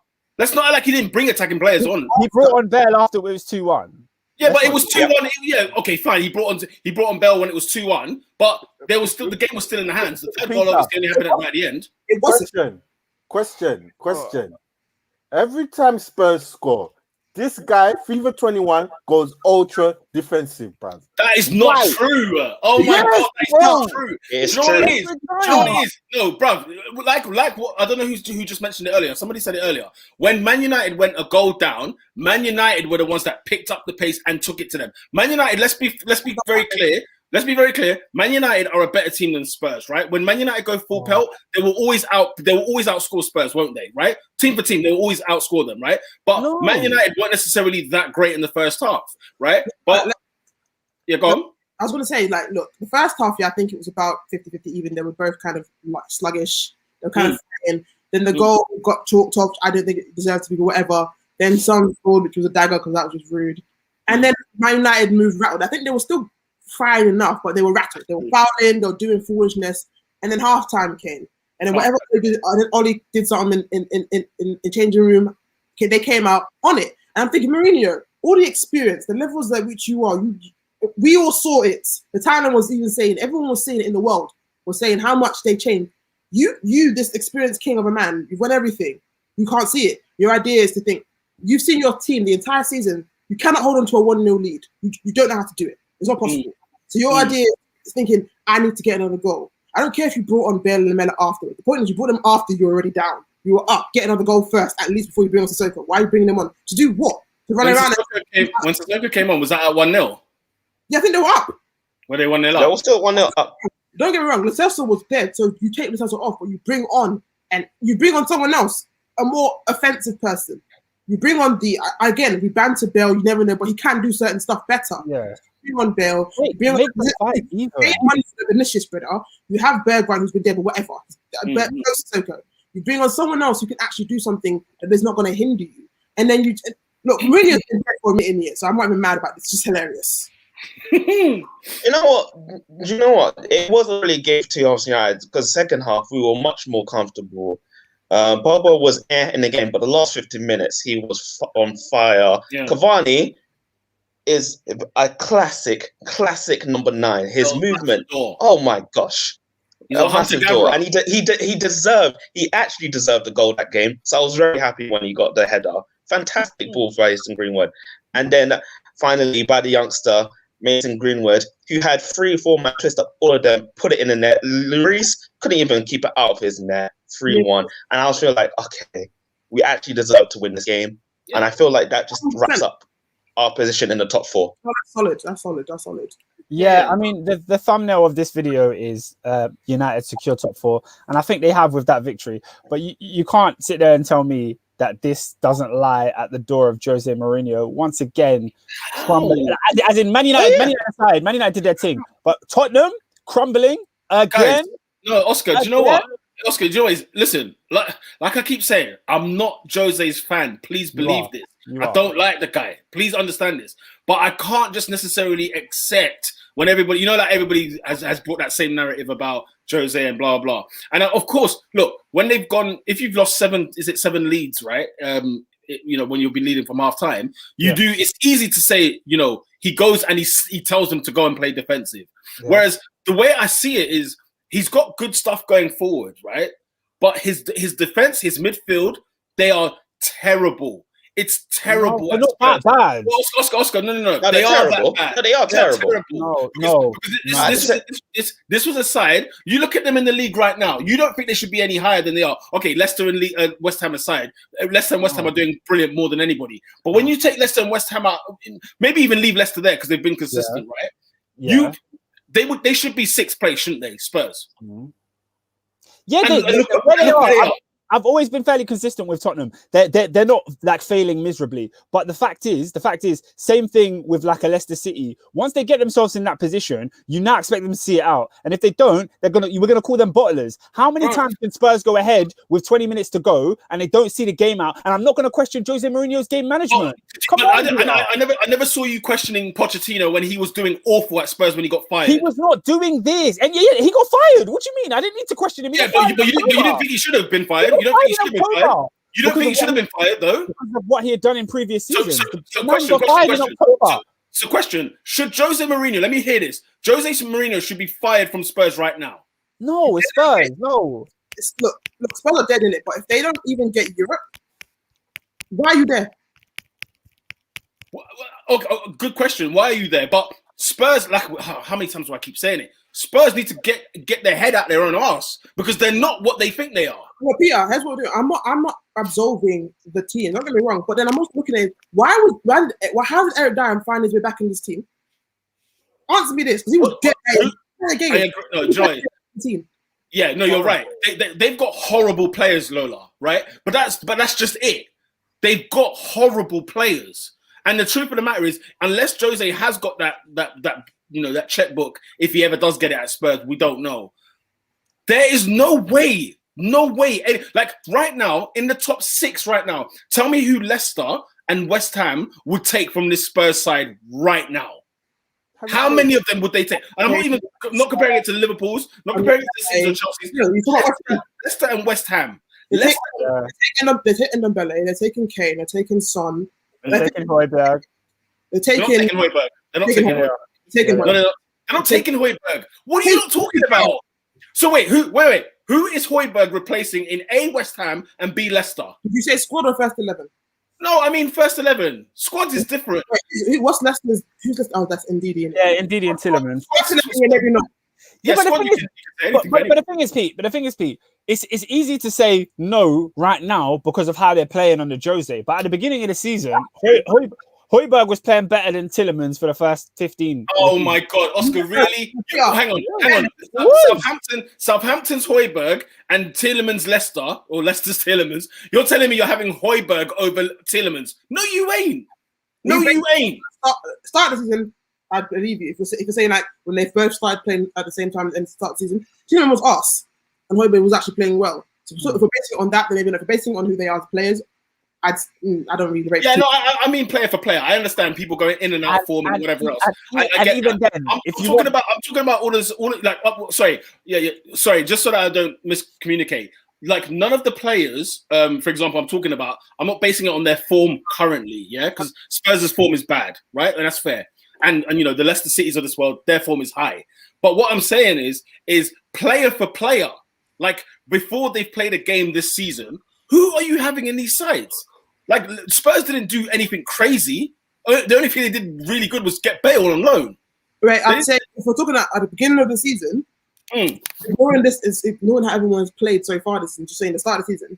Yeah. Look at it again on how they played previously. You say if we can laugh now, but someone would have taken Doherty, someone would have someone would have taken Alderweireld, someone would have taken Lloris. I think someone would have taken Kane. I think someone would have taken Son. I think someone would have taken Bergvall because he ended very decently. I think someone would have, if Bear was offered, why not? Why wouldn't they take it? If it's like a whole nice deal thing, why not? Same thing with even Delhi. Someone like West Ham and Leicester would have taken a punt saying he's kind of stagnated at Spurs. We could take him in, kind of thing. You know what I mean? They had players that these teams would have taken, and look how their name being tarnished as the season's gone on. Because you see what I mean? You can't ignore. Yeah.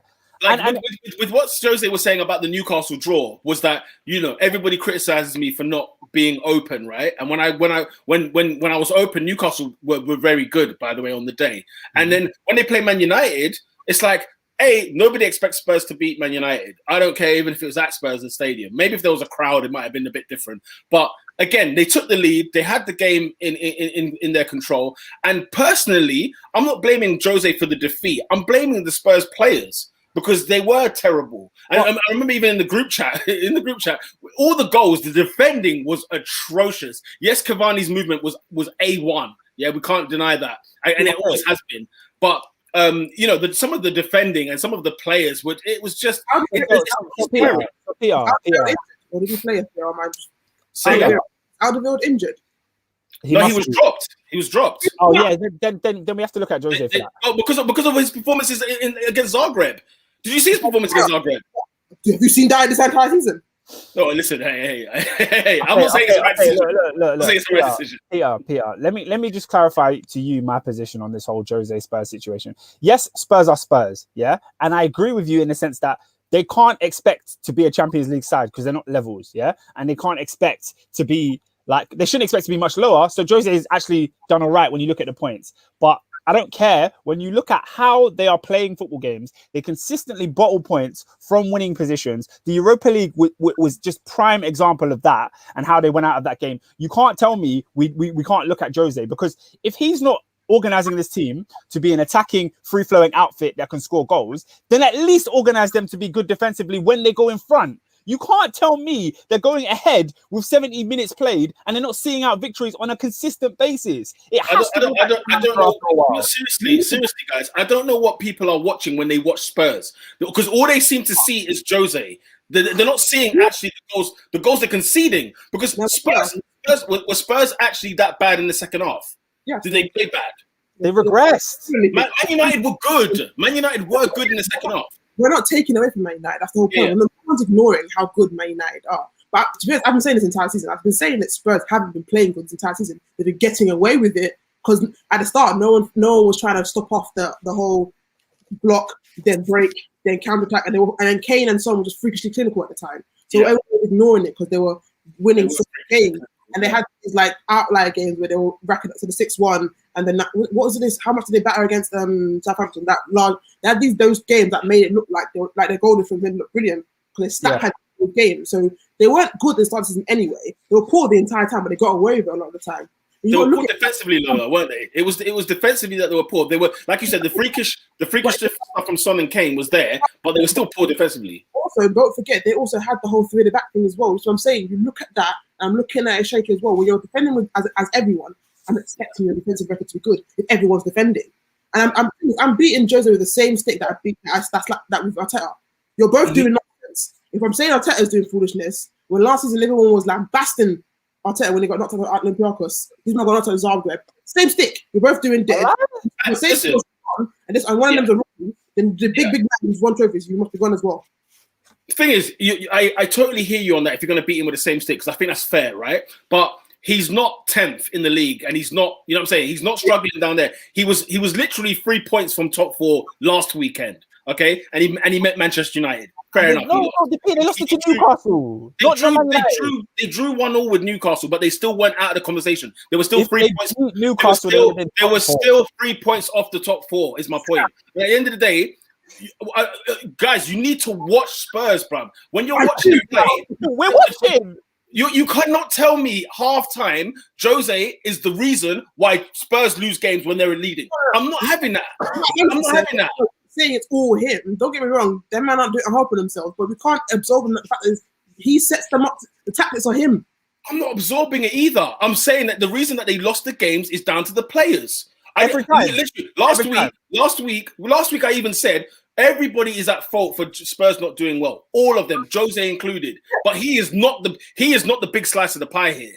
Let's make no mistake about it. He's not even close. It's one of those things where if something happens once or twice, fair enough. If it's consistent, then I'm looking at the big man. Then you're controlling a lot of this. It's like it can't happen too often, and it's like you have to look higher. Then it's like Lola, you're absolutely right. But you see that with the Arteta stick, it's the case of Arteta. Look, you ain't got a great team, but this team is in 10th. And I'm looking at Spurs. They're sitting in 7th with about 4 points off the top 4. That's kind of where they are. Pause. They're 4 points off the top 4. How far are they away from Arsenal? I think 4 points as well. I think you're 2 points. If they go on a madness run and then swing, and then we end up going on a madness run and then they're swapping, now what? Yeah, but you're comparing Arsenal who win one and lose one every single week. My point is, their form is not exactly stellar either. So I'm saying, it's definitely not. No, it's definitely not. And they could end up finishing 9th, and they're looking mad. Like the point difference is not mad enough for us to be like saying it's they're only 4 points off 4, but they're also 4 points off us. So it could look mad. Yeah. It looks worse than it actually is what I would say about Spurs. It looks worse than it actually is. It's like the reporter saying it's an indictment. He's now ruined that entire club. What, he's ruined Spurs? I would say I don't know my chest. If Harry Kane leaves the season that Jose Mourinho came, he's ruined the club. Oh my God! I don't think it's Jose's fault that Harry Kane is in it. What's that end? Kane only wants to stay. I think Kane wants to go with I kind of think maybe it's a conspiracy. I think he wants to go Poch in it. I think he saw, but I'm Harry Kane. I'm this big guy. I'm one of the best strikers in the world. I've got my goals or whatever. I'm sick. And he saw, Spurs are thinking like a big team. We've got the stadium now. We brought in Jose Mourinho. He always brings in some kind of success with him. So I'm going to say, because I've got this man, if they win nothing and they finish outside of Europe and he leaves, I'm blaming that on Jose because you brought him in to win shit. You ain't done nothing with it. Look, Harry Kane's already warned us now. He's warned us. He said, look, I'm not staying here for another season if we're not in the Champions League. He's come out and said it. You already know my thoughts on Kane. He has no ambition whatsoever. He's been hot for 5 years and he hasn't left. Give me this garbage. If I don't make the Champions League, what does making the Champions League do for you, bro? You're not winning it. You're here for the party. I want to be invited to the party. That's all it is. Stand in the hallway then. Abdi 065 says you're not allowed to say Spurs are dead after you were hyping them up early in the season. I told you that they were dead, and you just can we not change our opinions? So does it mean if I say Spurs are good in November when they're top of the league, and I'm saying they're dead when they're 7th in the league, I can't say that. Is that what you lot are telling me? No, you can, but you just have to acknowledge that there's been a change. But that's what am I saying? Hang on. Imagine if I come on the podcast next week and I'm like, oh yeah, but we know Callum Hudson-Odoi is rubbish. You're like, what? You've been hyping him up for years. How can you turn around? I spoke about Spurs being ahead of Man United in the title race because they were top of the league. They gave Man United 6 at Old Trafford. That is a fair assessment to make. So if they're not there now, I can also say what I'm saying is that it changed, didn't it? It changed. Right? In the same way, in December, everybody thought Leicester would be in the Champions League next year. You get me? And guess what, ladies and gentlemen? And guess what? You're probably going to change your mind about that, aren't you? It's opinions. Okay, cool. So when we get to Leicester, I want to hear how you relate this back to their manager as well, and see how we talk about that situation. Okay. No, I just want to hear it. Should we move on because we talk about Spurs for quite a bit? Greenwood's a leg man. I rate him. Yeah. Bad boy, shooter. Absolute class, man. I want to say something. Let himself down. That's all I'll say. He let himself down. Why? Excuse me. First of all, who the hell is he to say the game is gone based on that decision with Son?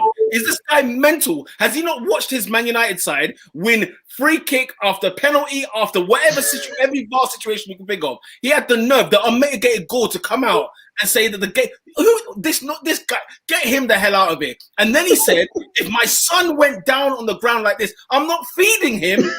Are you freaking kidding me? Are you freaking kidding me? The thing is, you know, so funny. You know, Jose's post-match. Whenever Jose loses a match, he was fuming. Post-match, you always want to see what Jose has to say, right? And on the TV, he was very mild. He was basically just like, you know, Man United were a better team. Then he caught whiff of what Ollie said, and in the press conference, he went to town. And let me ask you this one question, guys. Why is it in Portuguese there's always a saying that somehow relates to something in English, right? How many times has Jose said in Portuguese, like he was talking about bread is bread and cheese is cheese? What was he saying?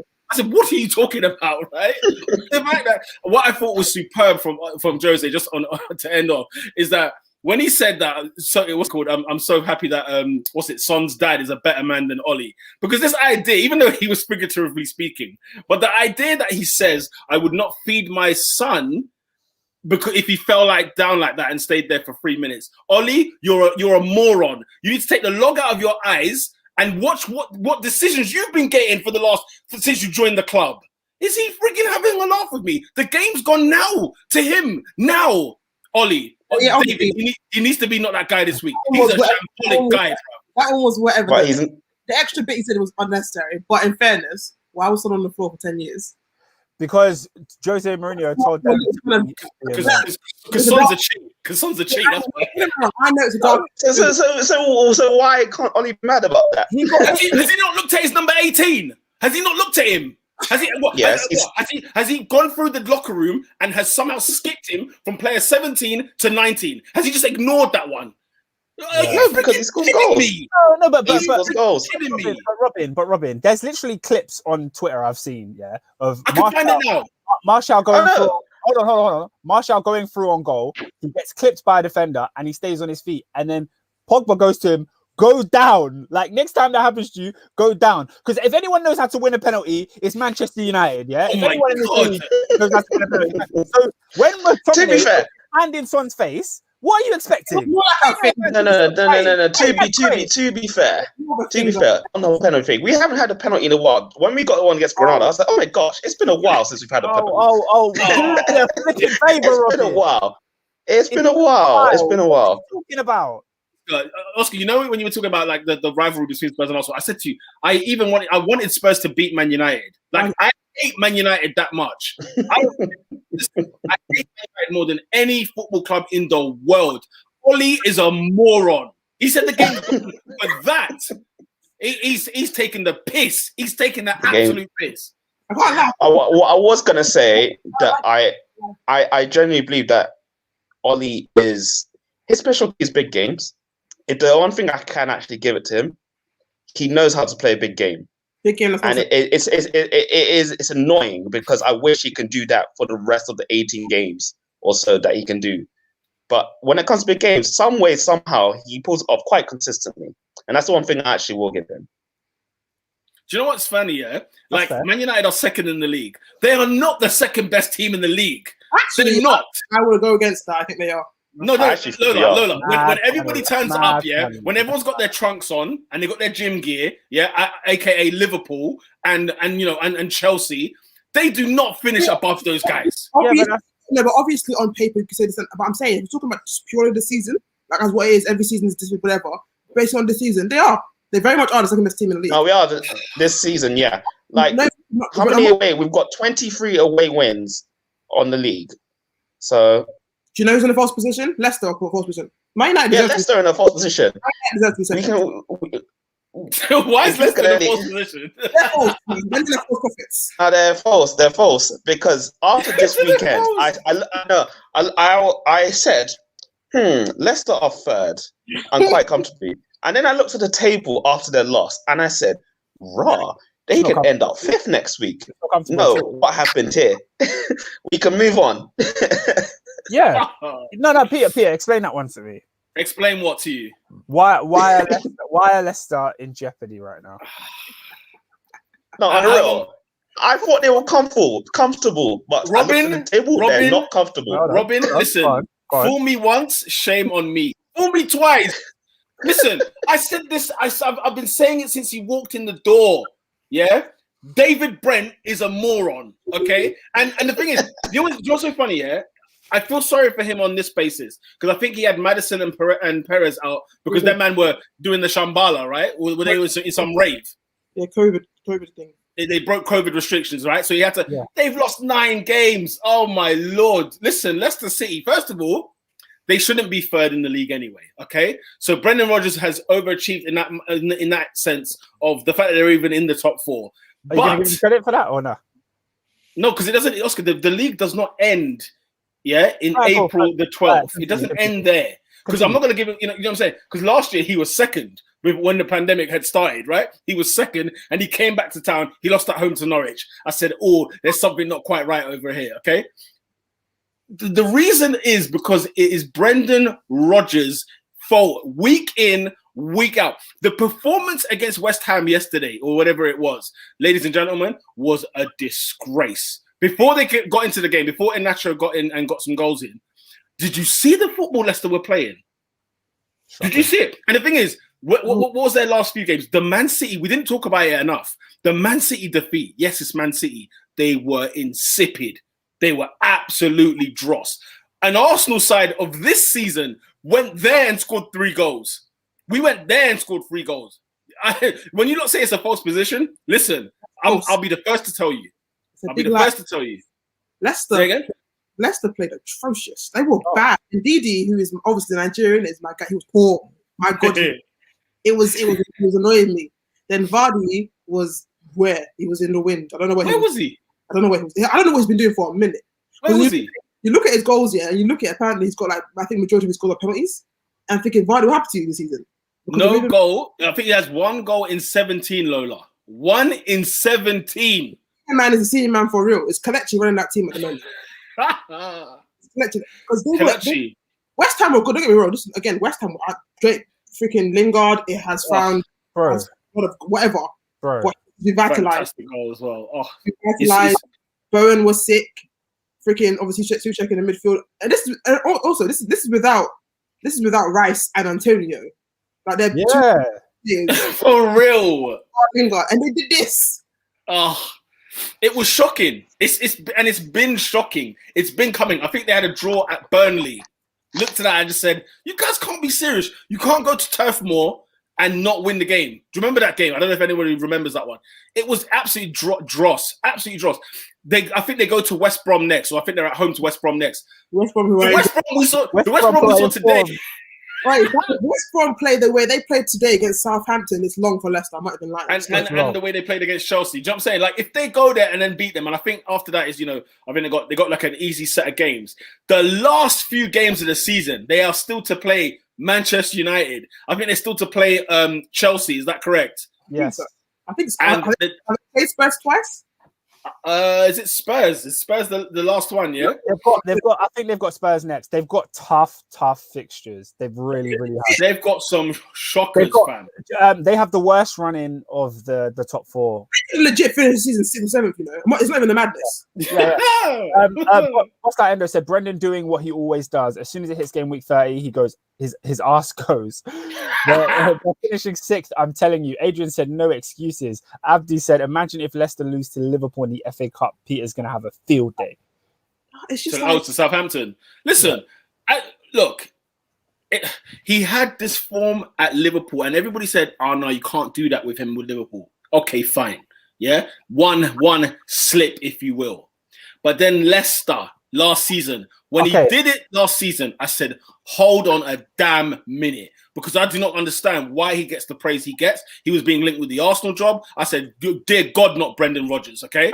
And then this year, okay, I can't have it 3 times. Yeah, I'm going to ask you a series of questions. Yeah, go for it, please.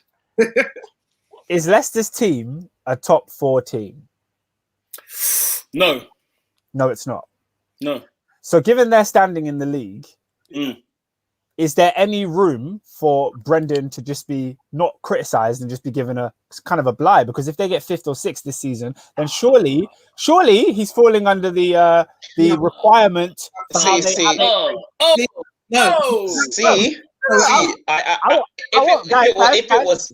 want Peter to answer this question with all due respect. I need first Peter and, first and foremost, Oscar, should he be critiqued when he lost the league with Liverpool? Question. No, I've asked you the question. You don't ask me the question. No. I'm building to my answer. No, you can't ask me questions. Answer my question. Fine. I'll answer your question. There is no room when you have been in the top 2, top 3, top 4 all season long, and for some reason diarrhea hits game 31. No. Why? What do you mean why? Why? What do you mean why? Why?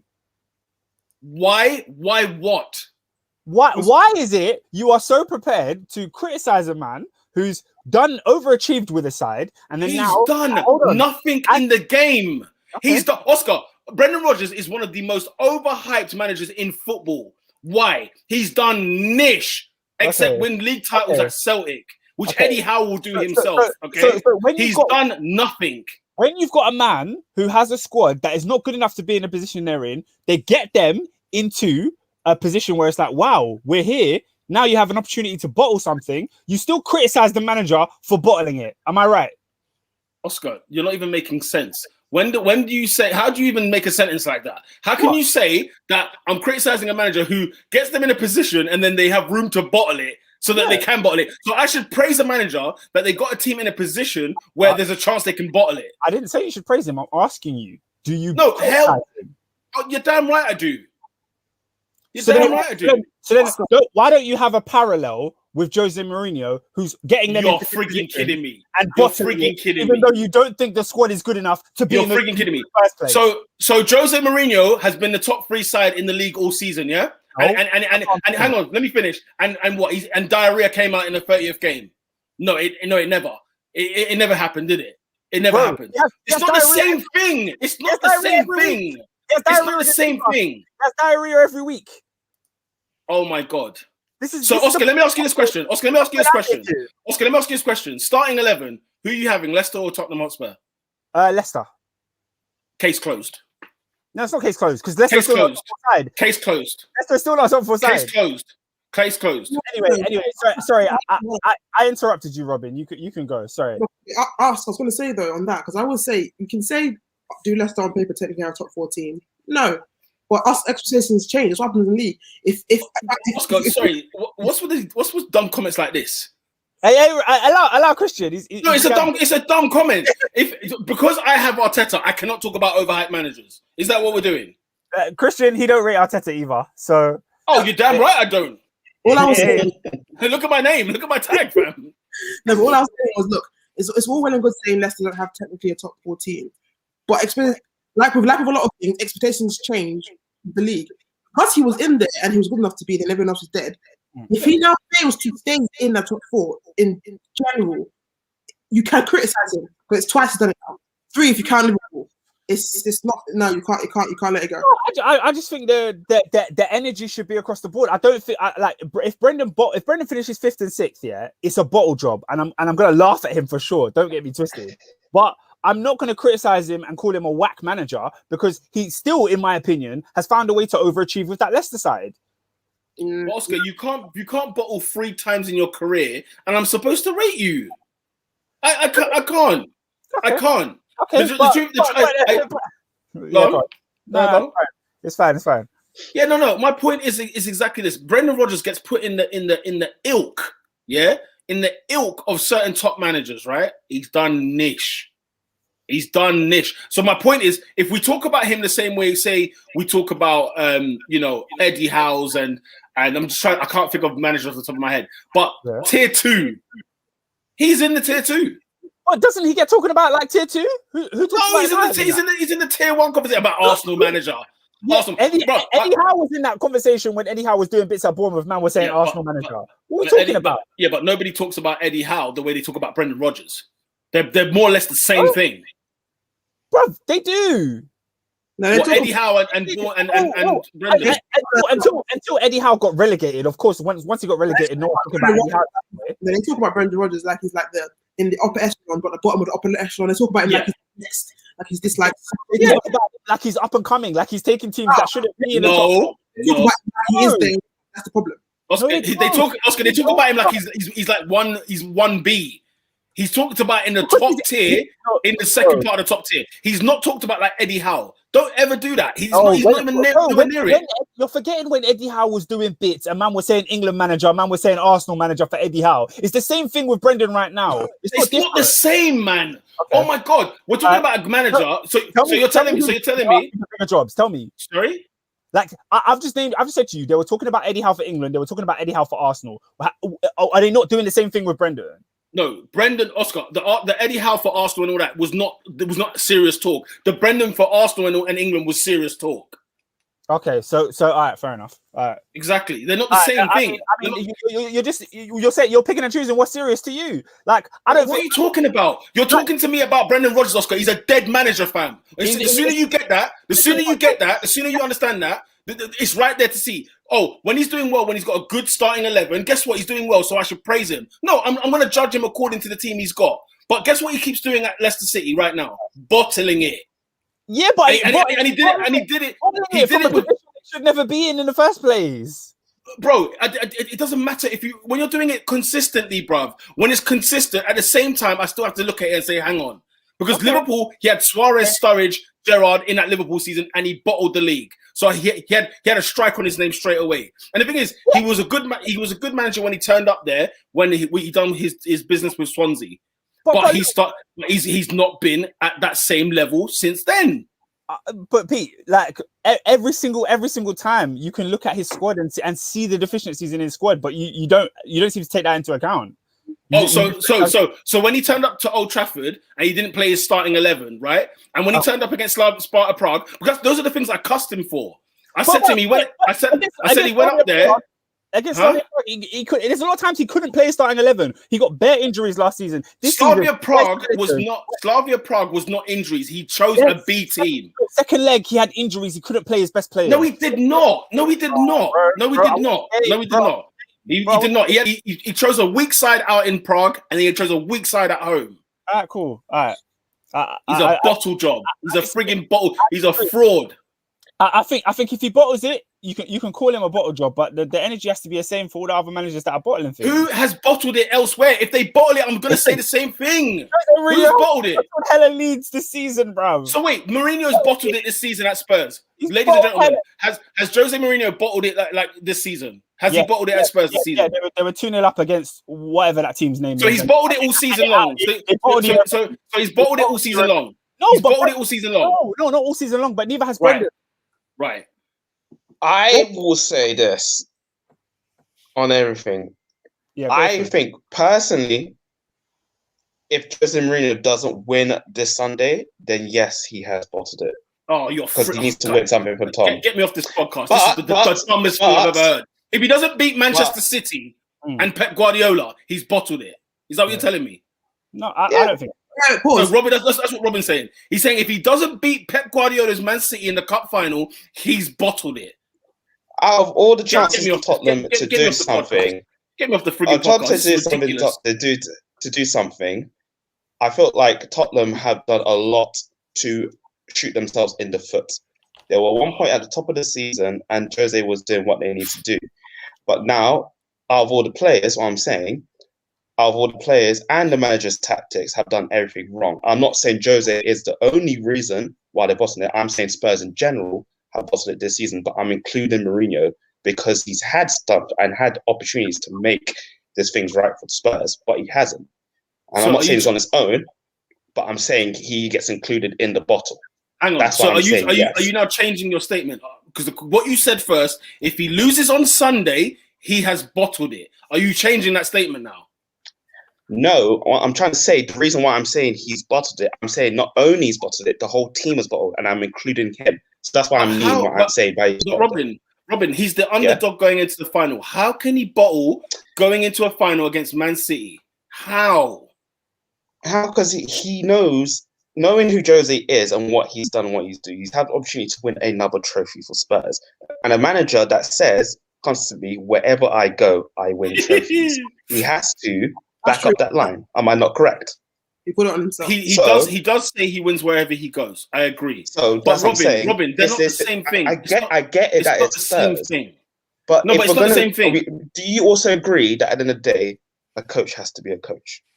I agree, and Jose's CV and trophy. I'm not here to defend Jose. It speaks for itself. No one can argue against it. The reason why we call it bottle with Leicester is because guess what? They should secure the top 4 like they did last year. They should have secured the top 4 last year. It's called bottle because they absolutely collapsed. Spurs are not collapsing. Hold on, Pete, let me ask you this then: if Spurs don't win the league, whatever the cup's called, plus don't make it into Europe, like they finish what 7th?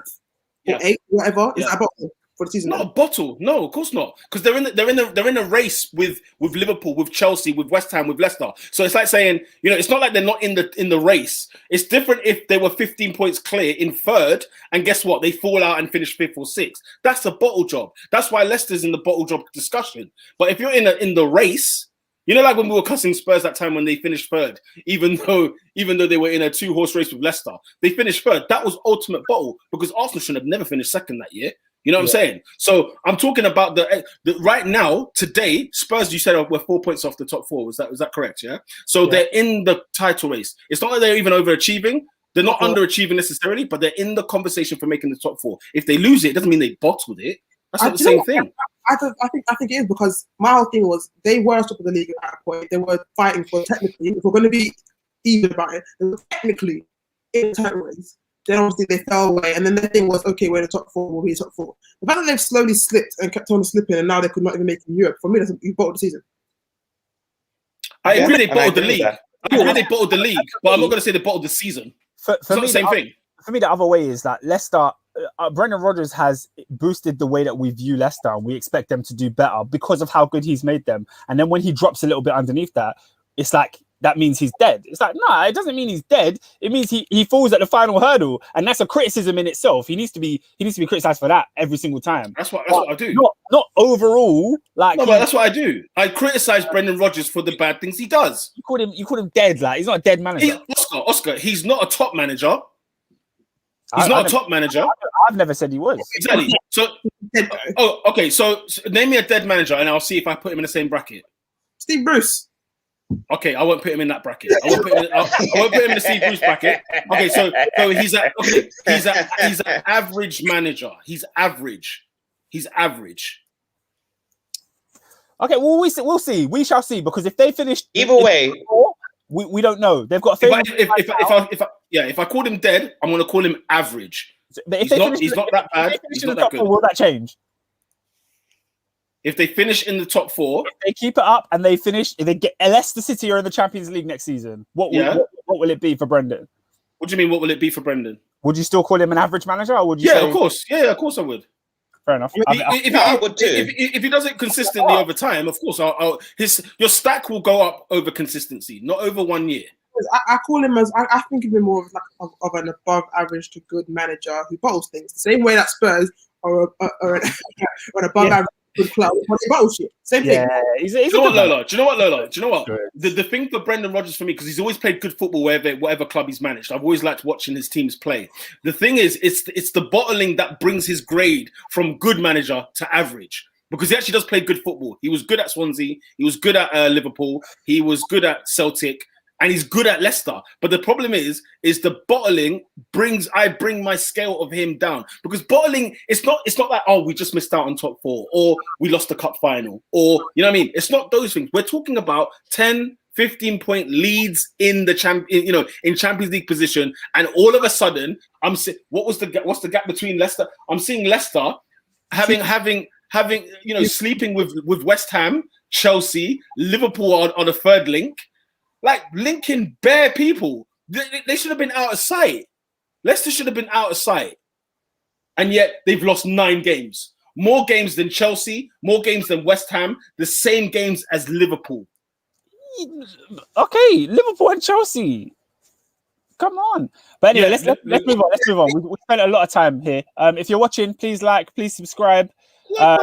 Adrian Anderson said he strongly disagrees with average. I think Brendan is good, and I think it's not even a question about whether he's a good manager. He's proven that over the past. It is a question when you bottle 3 times. When you make Leicester it's a question when you bottle 3 times. I will say this. If Leicester do not finish in the top 4 this time round, last time round, whatever, you can give excuses to COVID, blah blah blah. This season, they've had Robin, a full amount. last year was worse. No. Last year's worse I'm than saying, this year. no, but I'm saying they flirted with first place this season. There was one point at the start they were fighting all that stuff. They were comfortably in the Champions League spot, and now I'm looking at them. If they lose the next game and Chelsea and West Ham, whoever wins that win, they can go above them. They were second last year. They were second. Yeah, I know. Yeah, My but God. That's what I'm saying. That's what I'm saying. This time, I have no time for them. so This time, I have no time for Leicester. Okay, question. Okay, the masses. Do you expect, and I say expect, not will they, but do you expect Leicester to finish in the top 4 this year? This year, yes.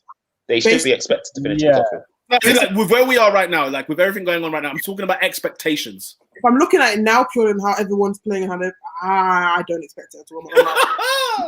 I don't. It's not because they've been. I'm saying if I'm looking at how their form has gone, how Chelsea and West Ham and even Liverpool's form have gone. Yeah, I don't expect Leicester to still be there by the end of the season. I expect Chelsea and Liverpool to be in the top 4 by the end of it. interesting. Not West Ham. We haven't spent much time on West Ham, by the way. Come on, West Ham. Come on, you Irons. Get in there.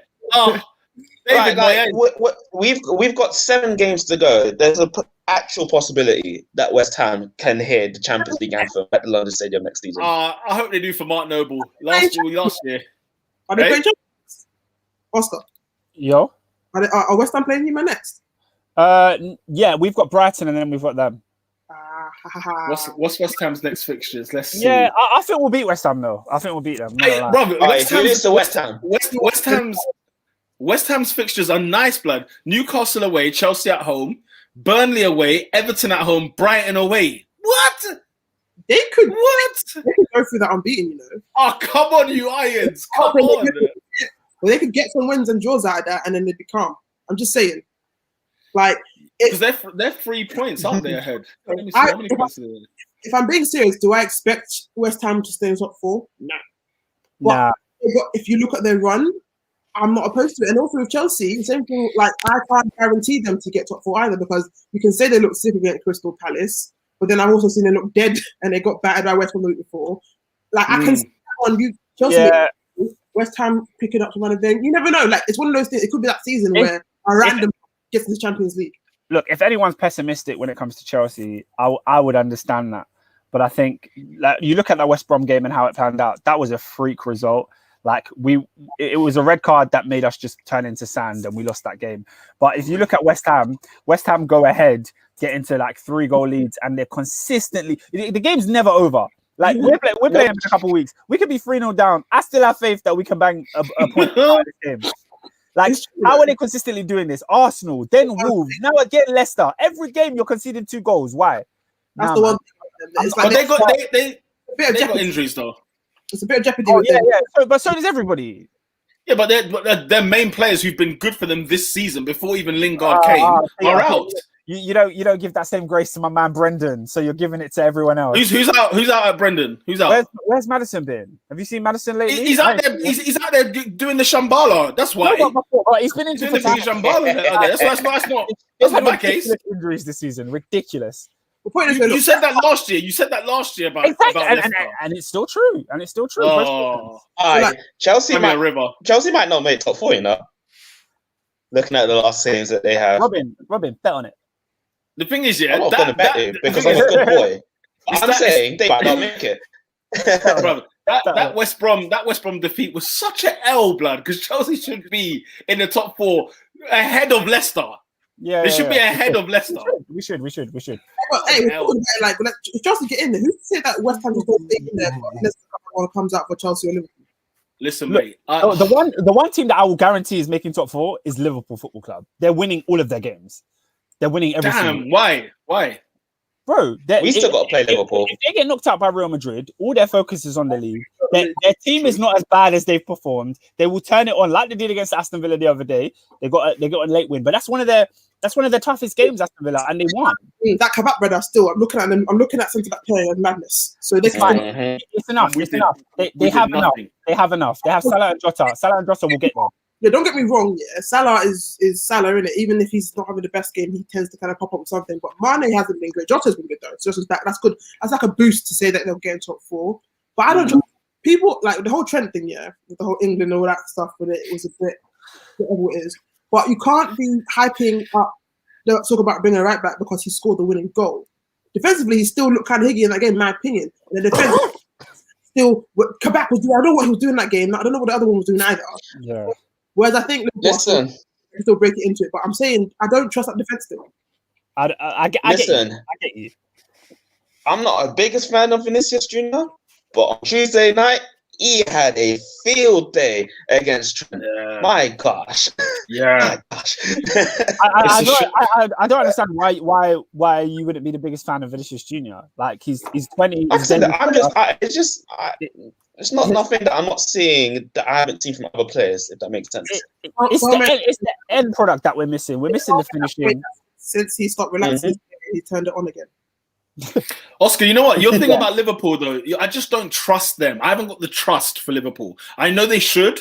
I think the players are definitely there and whatnot. But the trust, man, like we're waxing lyrical, and then they go to what? Leeds away next, yeah? That doesn't surprise me if it's like a 3-3 draw.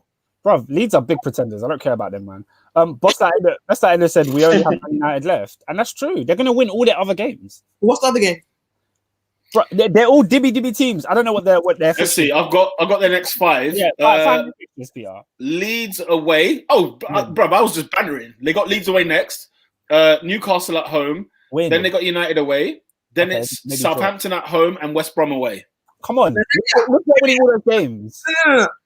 It would no. Don't get me wrong. I would put more money. I don't bet. But I would put more money on them winning those games. But the one thing I don't. Someone made this point before. The one thing I don't like as a team who wants to kind of either get into Europe or get into top 4 or win a thing is face teams who have something to fight for. 100% Lola. West Brom or Newcastle are still fighting to not be relegated. I'm not saying they're guaranteed to win, but it's not going to be some dibby nonsense happening. I prefer to face Southampton and Everton. They're men in the middle who ain't got nothing to do. Yeah. You know what I mean? Spot on. Man, them that are at the beach. At the beach is the phrase we like to use. Again, I'm not saying that Liverpool aren't going to win this game. They're very well.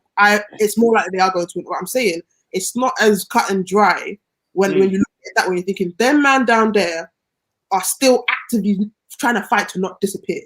Yeah. So if they're still fighting and they're seeing Liverpool, who other teams who are bad as well have now taken points or beat Liverpool, it's not going to shock me if I come one day and I see Newcastle beat Liverpool 2-1 and they're just like the bare shit house in the game and they won it.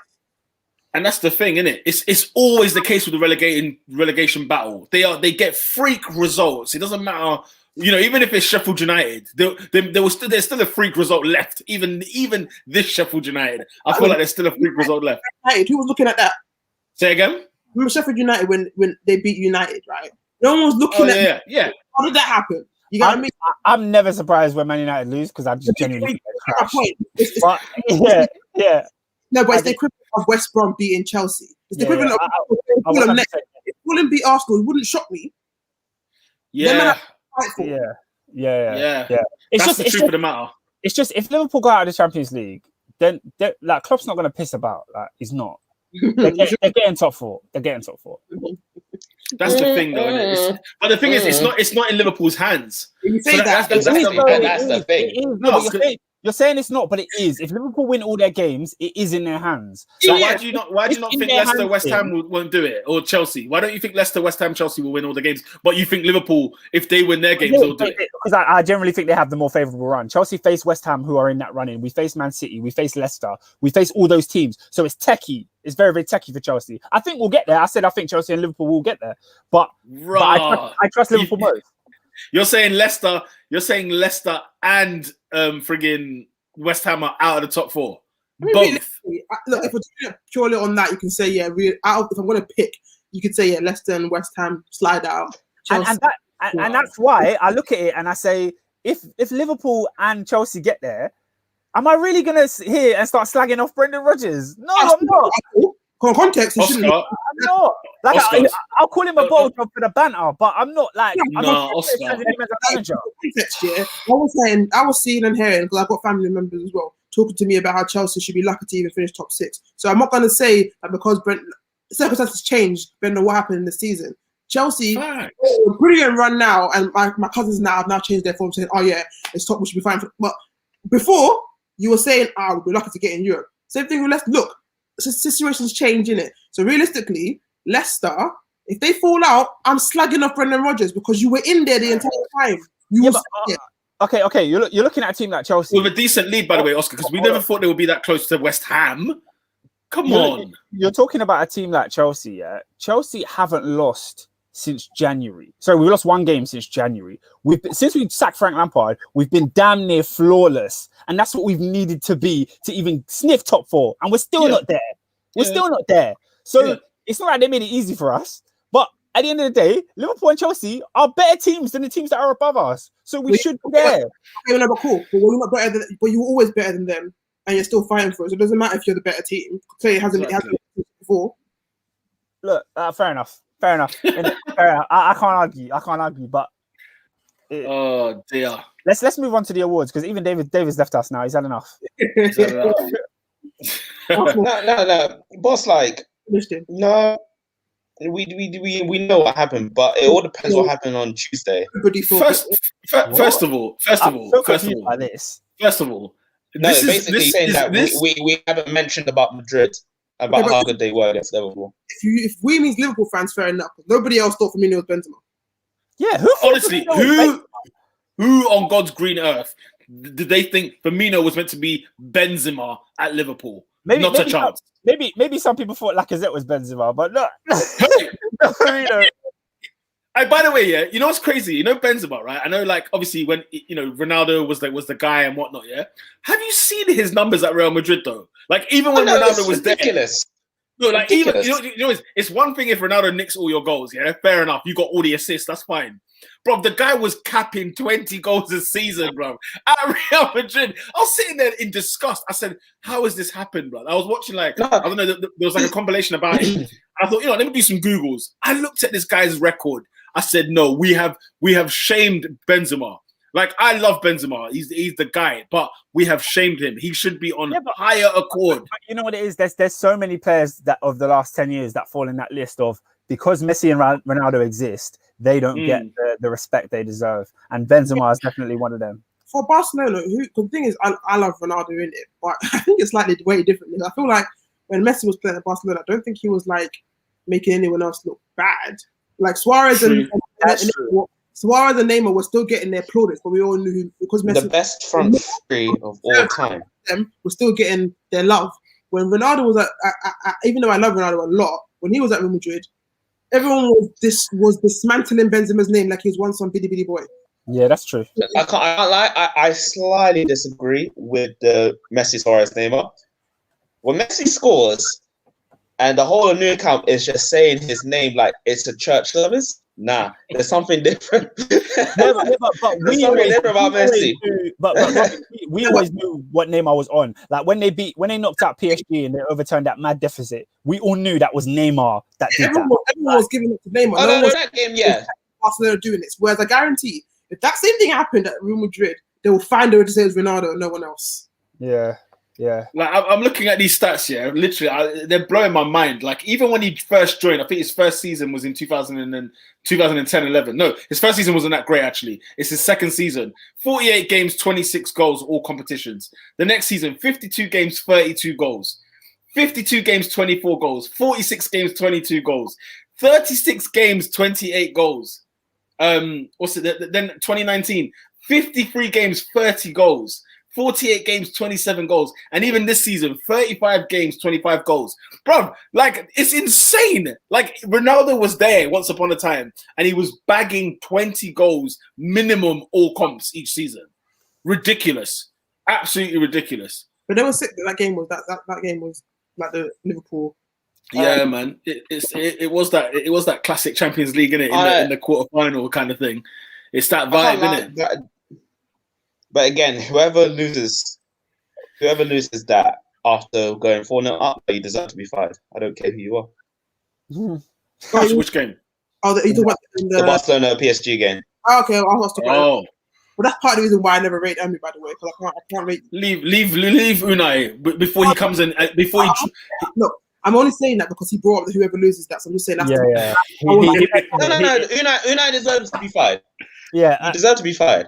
Robin gave the assist for that one. Listen. When Unai drops our pants down in the semi-final, if we get there, yeah, man. The man's supposed to, he gets to the finals at least. So I'm not sure. It is written in the stars, you know. It's his trophy. Like at the first time of asking at Arsenal, he got to the final. At the first time of asking for Villarreal, he's walking to the semi-final.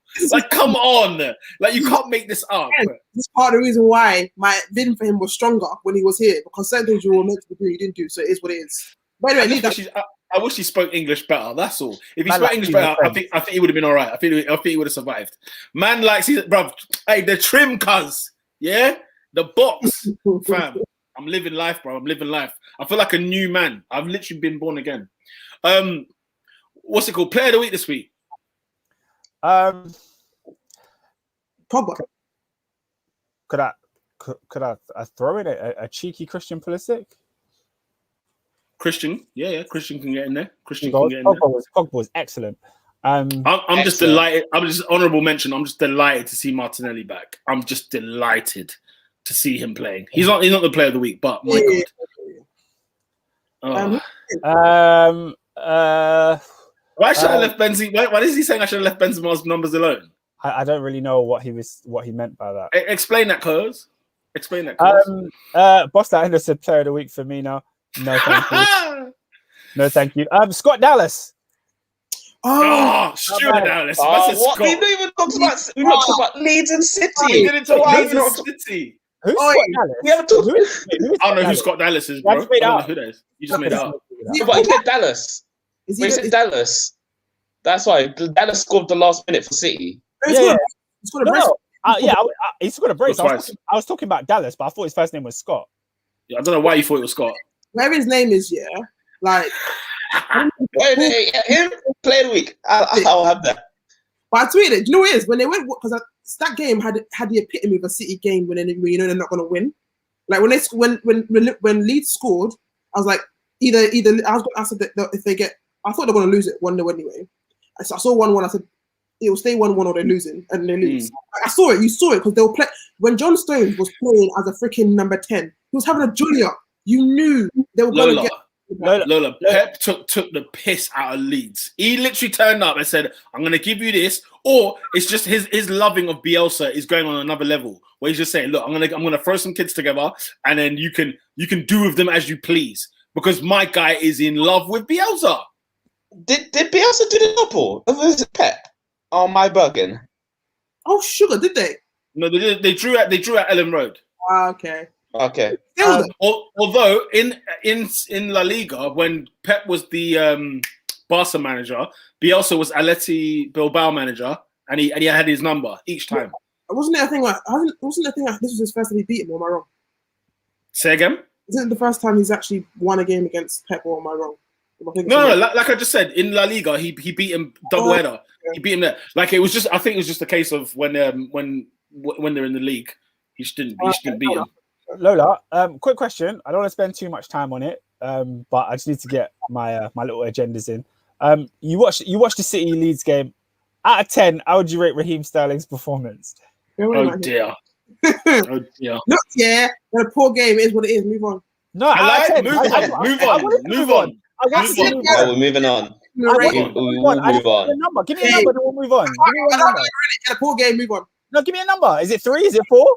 Number. All right, cool. Hey, Oscar, go to AD's comment. I just seen that. Is he serious, blood? But fam, he should be scoring 30 when Ronaldo's there. Joker. 30, my benchmark personally. Only did it once.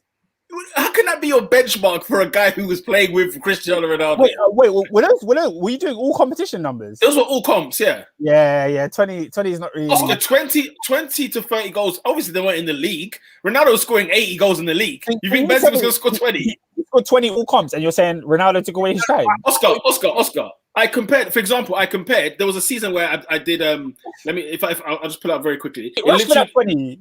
No, but Oscar, what I'm saying is, like for example, he played 48 times. He scored 26 goals. That's bloody good. I'm sorry. Like that. It's not like they're not bad. But that's how we rate Benzema, though. That's not 36 games, 28 goals. I mean, Lord have mercy. Fair enough. Yeah, you know what I'm saying. 48 games, 27 goals. This season, he's got 35 games, 25 goals. Like, come on. Like, okay, fine. The mid 20s. I just love Benzema. Really. I think he's a sick baller, and he's a great striker, and his vibes. If you put all that together, it's just brilliant. Yeah, man, he's a great Instagrammer, great influencer, great videos. His engagement is high on Instagram. He's the definition of I will back it up when I say I'm that good. That is what it is. You know when people get mad about footballers who enjoy themselves, but they're kind of doing foolishness. He does both. He does enjoy himself and does it on the pitch as well. It's a win-win. That's a footballer who I want to be friends with. Literally, if there's one footballer in football right now, Karim Benzema, and it's been like that for a long. I don't know about friends. Yeah, man. What, going out every week? I'd want to go to. I want to go to like a party with Benzema because that would be sick. But I don't want to be his mate. Oh no, it's a mate thing. It's like, a mate thing. I'd rather be friends with like Declan Rice. Whoa. No, he just seems fun. He seems like a good like also, Lingard. Them man seem like they're just banter, innit? They're just good vibes.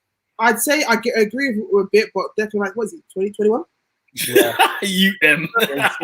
Age up to like a Lingard type of thing. Yeah, but he's look, Rice is 21, but he's still Lingard's big brother. Do you know what I mean? Yeah, but I don't know how someone who's saying that Lingard's a big brother. Go hang out with your little mates over there. No, I'm saying Rice is Lingard's big brother. Like Lingard's a youth man. That's what I'm saying. You're not serious. Hey, listen, me and Benzi fam in Dubai, cuz all day long. All right, player of the week. I'm happy to give. Let's go Dallas, man. Let's go Dallas. No, Dallas, because the fact that Leeds and all that stuff came back. Guess what I did, lads? Guess what I did? I literally was the Ox. You see that video where someone said that Ox does like that, like the white friend watch. Yeah. What's that Endo is trying to get bonus tickets on the cheap. That's why he's trying to get them cheap. That's all it is, fam. You know, Ernest knows. Man said Oscar and Deckers in Stratford City. You know what it is. What? A couple sherbets, yeah. Guys, when Declan Rice makes that Chelsea move, I'm buying his shirt. Yeah, you're gonna love it. It's gonna happen. And then you lot because United and you ain't doing shit. Yeah, well, if you go United, then you'll waste his career, innit? It's fine. Oh my god, Oscar, you're also great about Stuart Dallas, right? I added him into my fantasy team this week, and he got me 14 points. Lush. That is clutch. That is a clutch move. I'll tell you that much. All right, cool. So Stuart Dallas is the player of the week. Who's the team of the week? Christian's back. Peter Christian's back. He said, "Oh dear, player of the week, a goal and assist in 18 minutes of play. He won us the game." Peter, what you say? Well, he won us the game. He did win you the game. He partly won you the game for sure. But Dallas scored twice at the Etihad. This is not a discussion. It's not even a freaking discussion, is it? 10 men Leeds beat Man City. Okay? Like, come on. Sorry, Christian. Come on. We're comparing United beating Spurs to Leeds beating Man City. Come on. Boss like Anderson, who's on the hero. We're identical twins. That's what it is. Who came out first? Yeah, let's move on to team of the week. Dallas is definitely player of the week. Is Leeds the team of the week? Leeds. 10 men. Leeds. 10 men Leeds against City. Do you know what? Yeah, man. Do you know what? For the way they played, I want to go with West Ham personally. For the way they played, I want to go West Ham. Wait. I was going to say, even the way Leeds played with 10 men was still sick. They didn't play like, when Europeans play back balls to one. No, they played. They did. I thought you were going to go somewhere different. When I heard the first word that you said there, I thought you were going to say West Brom. I didn't watch the West Brom game, so I can't say. Okay, I saw the first half. They were Yeah, no, I can't say. Personally, I did think West Ham were techers when they went 3-0 up. And they should have gone 4. I think they had a goal disallowed. Like they were buoying off Leicester City. They were buoying them off, blood. It's just that Leicester coming back, obviously, Kalech, big up Kalech. Like, because he got his goals, it's one of those where you think it makes the result, obviously, the result makes the game look far, far different. Look, I can't knock Leeds. They played for, they done their thing. Everton just drew with Brighton. Yeah, they've been slipping. See Everton. Oh, you disappoint me. Wait, they just drew Brighton. Oh. Yeah, they did. Oh, that's how. Another team at the beach. Everton had no, Robin. They shouldn't be at the beach because they had games in hand. They could be in a race for top 4. They shouldn't be at the beach right now. But Oscar, they are.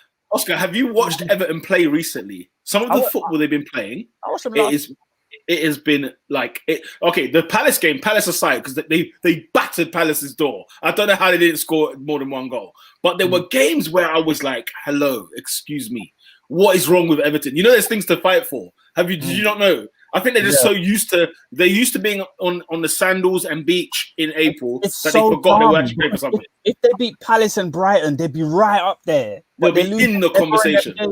They're drawing them games. Christian says, unpopular opinion, Leeds don't win that game with 11. They do because they play the exact same way. They literally play No. Did you see Guardiola's 11? I disagree. Did you see Guardiola's 11? I saw Nathan Aki. Excuse me? You know what I'm saying? They do, because even when they had 11 men, they were playing the same way they played when they had 10 men. It's the same thing. Was it though? Dear. Was it fully? It was legit the same thing. They played the exact same way. I missed the second half. Even the commentators were saying it, how I expected Leeds to kind of camp. They played the same way the entire time. I'm not gonna lie. When Leeds got that red card, I said City are winning. I didn't even watch the second half. I was gutted. I was like, yeah. I was sitting there like, man, poor Leeds. And I was shocked. They were still doing the usual Leeds stuff. Get the ball. Everyone and their mum is breaking forward. It's like they're doing this. They're doing it what they always do. Everyone and their mum. If you're watching, we're gonna put up your comments if you leave them. So leave some comments, like and subscribe, and let's continue on. So Oscar, have we not got a case then? What, my West Ham case doesn't work? No, West Ham are definitely not team of the week. In a 6-pointer against Leicester City, and they battered them in the first. Why, Peter? Why are you 3-0 up? Yeah, and then in the last minute, I'm seeing Kasper Schmeichel. They won the game. They won the game. No. Kasper Schmeichel was in their box for a corner, Peter. Stop it. Yes, they won the game. They won the game. Did you see some of the? They won the game, but it shouldn't have been like a. Peter loves to remove context. You know, when it's the people he likes, he'll remove all the context. Wait. Look at AD's point. AD's point is fitting for mine. Context as well. Top rival. Exactly. 6-pointer. They're playing against Leicester City. They're at home. They battered Leicester City in the first 70 minutes. They battered them. The only reason they didn't lose is because Fofana's header went wide. If he put it on target, it would have been 3-3, and we'd be talking about bottle drums. Get out of here. Leeds went to the Etihad and won with 10 men. What are we all? If buts and maybes, yeah. But either which way, look, West Ham can't have it because they can't keep letting it go down to the wire. They nearly bottled it. So guys, let's not push agenda FC. Look, I get it. They drew 3-3 with Arsenal. I get it. Then they had a tough one against Wolves away. I get it. And then they had another tough game against Leicester at home. I get it. But let's not make it a thing. We are a democracy. That's what I'm going to say. We are a democracy. We are a democracy.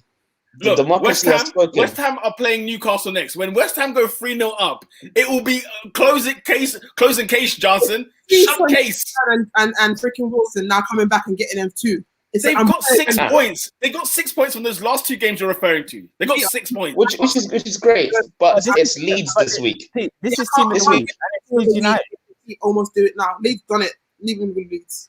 Leeds done Fine. it. West Brom went 3-0 up. There was no worry. Okay, listen. Don't worry when West Ham went up. Nonsense. Look, can we give Jesse Lingard the goal of the week then? 100%. 100%. You should never score from there. That goal was sublime. No, it's ridiculous. Like the tires of course. Guys, we can't. No, we can. Why not? We can't because Trent. Are you going to say collect? Are you going to say collect? Trent Alexander-Arnold.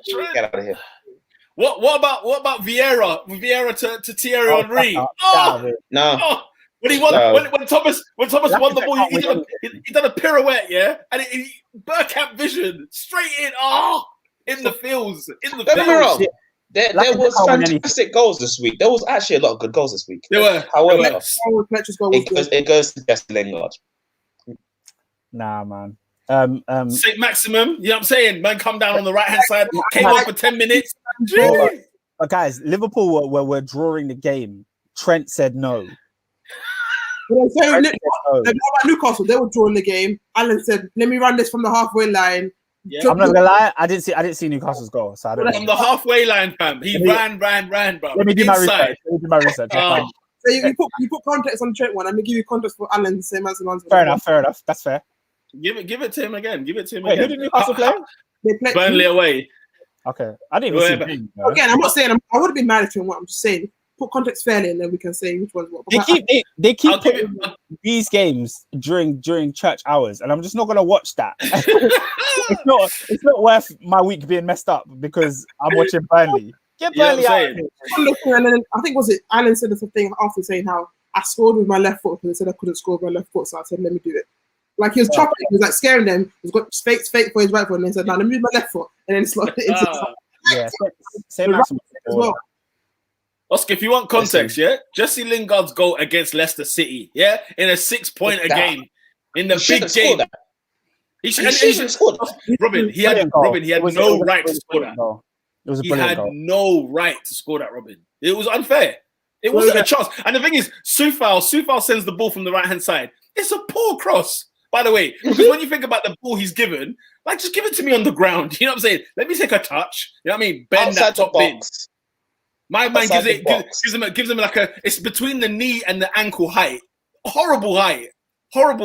He gives it to him then. First time, bang. Oh, lovely. Delish. My goal of the week is Lingard. Murphy's goal was brilliant. Murphy's goal was good as well. Okay, Oscar says Trent. I say Lingard. Robin? Messi Lingard. Oi, St. Maximum. That was a bad boy goal. Oh, hey. now you're here, St. Maximum. Yeah. Robin says Lingard. Lola, you got the decider. Wait. Is it not just? Is it you two already said Lingard? So it doesn't matter. Yeah. Well, you might say Trent. So oh no, I was going to say Alan. So it's just you two, isn't it? Okay, there we go. You guys have won. Yeah, there we go. That's a Jay Lings. Lings, man. I don't think that's the first time he's got it as well, man. Shout out to him. He's not that guy this week. I good day. Everyone, all of our teams won. That's true. No, wait, Spurs. Yeah, Spurs is not part of the top four. I like it. Who's not that guy this week? Who's not that guy? I mean, I'm Robin. I'm live. Yeah, go on, Robin. Do you want to give it to your horrendous decision in the game? What horrendous decision? Oh, what VAR? I'm tired of referees. You were complaining about in the beginning. Oh, no. Justice was served, so it's fine. So justice was served. I don't even think that's justice, bro. If my team wins, that's not justice. I need a referee. I need a referee to bend over and say I was wrong. That's what I need. Yo. That's what I need, bro. What? Oscar, you're very mad. I mean figuratively. You said it.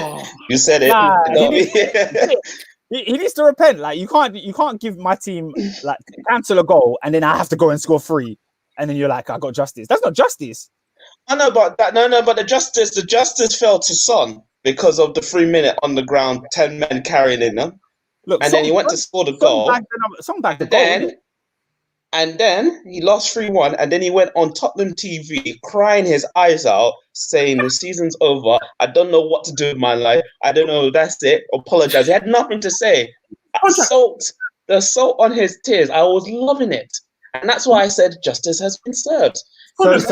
So, Robin, I think you've just clarified who not that guy is. I think you better as well just line it up like that. Oh, human son. Yeah, he's not that guy. Yeah, 100% not that guy. Because he went on TV crying. Go crying on TV, saying the season's over. I don't know what to do. I have nothing to say about top. Get out of here, man. Go win the League Cup. He was whinging. The guy was whinging, blood. He looked down. I was going to say that it's his contract of the summer. I don't know. Not this summer. Otherwise, I would have sold him. Yeah, I think it's like Kane. He's got one more season left, probably. Kane's got more than one season. That's why they're not like hounding him like that. But I keep seeing how with Son, I think they're talking about either he signs a new contract or he's gone. I don't know if he's gone yet. So. Harry Kane's a muppet, by the way. He's dodged it this week. All of a sudden, if I don't get Champions League football, I'm going to lose.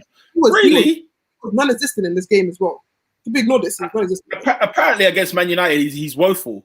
I've heard this running a few times. And Ollie, him get pocketed by teams, and it's like you ignore it because the game other he'll do some goal, and he's sick. No one's denying his, but the level at which he escapes criticism when he's doing foolishness is hilarious. I'd also say Ollie dodged a bullet because the fact that he said he would not feed his son if he went down. Listen, he dodged it. The only reason he's not getting not that guy is because that's the only reason. Honestly, he and the thing is, a part of me feels like he did it to wind Mourinho up because that's like I said, why he did it. He did it to wind him up. Honestly, he's definitely learning how to play this. No, guys, let's think about the statement. I won't feed my son. Nah, that's mad, but it's hilarious. Why? Why are you feeding your kid? Like, it's not that He's learning. He knows what he's doing, and I love it. That's what I said. Yeah, because like I said, Mourinho was tame after the game, but when he heard what Ollie had to say, flipping hell. Apparently, Mourinho was like, I went to Ollie's change room and I told him directly what I felt. Yeah. That would have been funny. The man said, bread is bread and cheese is cheese. Listen, these Portuguese sayings, I'll tell you what, there's far too many of them, and I don't understand why they always seem to correlate. Football heritage was enough for me. That's all I needed. But the cheese is cheese, bread is bread. Jose, holla at me, man. What are you talking about? Oh, my God. But yeah, the refereeing decisions, the calamitous situations going on at football level. Like I said in the group chat, right? Until England get bumped in the Euros with VAR, they're going to change VAR next season, without a shadow of a doubt. Have you seen the thing about the VAR decision in the West Brom and Southampton game? Like earlier on, in the West Brom and Southampton game, because early in the game, their striker, I forgot his name, I think it's like I can't remember his name. But he scores, right? And then there's VAR to check his offside, right? They didn't use VAR because the player behind him was like obstructing the view of the guy's shoulder to see if it was offside or not. So they just said, we'll go with the on-field decision. We're not going to use VAR. You're joking. You're joking. So they were saying they'll use offside on the wrong player. Yeah, because they said that because they need to see if, because like the Southampton player's foot was probably, I think he was onside, but because I think Phillips was behind the striker, they couldn't tell if the striker's shoulder was offside or not, to see if it was offside or not, and they couldn't use the other guy's foot because obviously the guy was totally offside. So it was like, we can't see the angles of the camera to say if it's offside or not. So we're going to go with the they blamed the camera. It's like, guys, camera positioning. We've got 8K cameras now. We've got 8K, and you cannot tell me the offside. And not the fact you couldn't use the goal line technology camera. Something. Yeah. They have the goal line technology where they go above, innit? They do exactly. You could not use that. Get Hawkeye. Just call Hawkeye. Say, look, can you sort us out, blood? You know what I'm saying? At least get Ben Foster's camera. He can find it. Like, what is? I'm sure. Oh my days, that's a joke thing, fam. Oh, football's a mess. Don't worry, I'm waiting for England to get bumped in the Euros by a VAR decision, and you will see the Premier League next season. It will be completely changed. Sense will have prevailed. Right, that sums up this week's Top 4 podcast. Make sure. Wait a minute, are we going to do the predictions for this week? Damn it, I forgot about the predictions. Let's just do European predictions. All right, very quickly. Chelsea, Porto. Chelsea off through. 2-0 Chelsea. I'll go 1-0 Chelsea. Yeah. Chelsea off through. I'll go 1-0 Chelsea. PSG, Bayern Munchen. Who? I actually don't know, but I'm sticking with my prediction. Whoever wins this match is winning the Champions League. That's my prediction. Is Lewandowski back? Prediction. I don't think he is. No. But then Marquinhos is out for PSG, and that defense without him is going to be interesting. So he might be back on it, but I heard he's injured again, so I don't know if he's going to be back for that game or not. If he's out, listen, I'll lean towards Bayern. I can't lie. Listen, is Mbappe and Neymar on site? Yes or no? But they were on site in the final. That's not the question I asked. The question I asked. Okay. Turn me out. Listen, PSG all day long, fam. Let's not play games. Let's not play games, by the way. I need PSG to win, but I'm saying if there's no Marquinhos, have you seen PSG's midfield and team? Verratti and Marquinhos. It's mad. No, but Verratti's back. It's back. I thought Verratti's back. He only missed the first leg. He's supposed to be back for the second one. It was for COVID, was it not? I just heard he's missing the first leg only. That he's back for the second leg. I I might be lying. Don't get me wrong. Don't quote me. I might be lying. But I heard he's back. If it's both Verratti and Marquinhos out, I can't lie. The way Bayern Munich move, if they play like their militant selves, it could be long. It's funny because you're asking Bayern to get 2 goals. Sorry, Oscar. You're asking Bayern to get 2 goals. They could do that very easily. They can but very easily. like Peter saying, I don't bank on PSG stopping Bayern scoring. The Bayern will score goals. I just don't think they will outscore PSG. Listen, it's Thierry Henry. He's not even called Mbappe no more. Thierry Henry against Jerome Boateng. Oh my days. What I need to see is a few strides. When he does a few strides, when the ball's gone over the top, Neymar assists. That's it. Yeah, that's it. I'm going to say PSG, because I want them to win. So I'll say PSG. That third goal he scored was ridiculous. It's outrageous. I do kind of feel like people overrate Bayern a little bit. Like, obviously, what they did last season was incredible, but people act like they're unbeatable. And I think because of how they embarrassed Barcelona more so, people think they're just this crazy team. They have that invisibility about them because they smack up they smack up, I think, all of our teams like by a rude amount of goals. I don't think they've done it to Man United, or have they? No. I want. The Chelsea one, they've done it. They've done to Spurs, obviously they've done to Arsenal, and then obviously they've done to Barcelona as well. They keep doing it to these teams, so it's like the era of like, it's Bayern is just there. It might have not been that long ago, but I swear Liverpool gave them the business as well, like early stages. And Liverpool, that's what I was saying. Like not last year, but the year before, Liverpool batted them up at their ground. So this team is not the invincible team that we think they are, but they are very good. So it's a PSG thing, fam. It's a PSG thing, cuz. I'll just have Mbappe run straight in behind that highline because it's going to be a highlight. And then you got. Do you know? I get so happy when Kylian scores, but I also need Mbappe versus Haaland round 2 in the semis. That's what I need. Man. Let's not. I need that. I need that. Let's get on to it. Dortmund against Man City. I can't lie. 2-1 to Man City. It would be very Dortmund have the away goal. Dortmund have the away goal. To be knocked out by and the fact that Dortmund are literally playing with fire. They are 7 points behind 4th place, and they have 6 games to go in the Bundesliga. So this is like hell or fire for Dortmund. They can't afford to lose. Also, Haaland didn't score in the other run, did he? No, but he was peppering Edison. This wasn't going through. Hey! Did you see what Haaland did to Ruben Diaz? Man told him to sit down. He's going to sit down quickly. Like, so it's one because of history, especially recent history in the Champions League, it would not shock me if Dortmund now go and beat them. Oh dear. Listen, man. What you will have to come and answer for. Listen, listen. If Joseph Guardiola loses this game, right, I will have to watch it 3 times to present the case. I'll have to watch the game 3 times because I will have to figure out a way. Yeah, the way you lawyered up, when they lost to Lyon, the way you came with you have to look at the goals, you have to look at how it happened. They were unlucky. Listen, Oscar, the Lyon one and the Spurs one, those were scams. Man. They were scams, man. Like the Liverpool one, he got beat well. No question, no arguing there. But the Lyon and Spurs were 2 shambolic scams. What was scam about Tottenham going to the Etihad and scoring 3 goals? When they scored in the 94th minute and we all jumped. It was eruption and VAR. It wasn't even in the Premier League then. It was only in the Champions League. VAR was correct, no? Correct. I know, but anyway, it was a handball. I think one of their goals that came off Llorente. Llorente came off his knee, blood. Came off his thigh. No, blood. It was cap.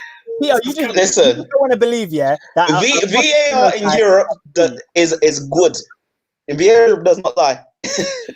The thing is, listen, I can see what I'm hoping is, Guardiola, do not overcomplicate the situation.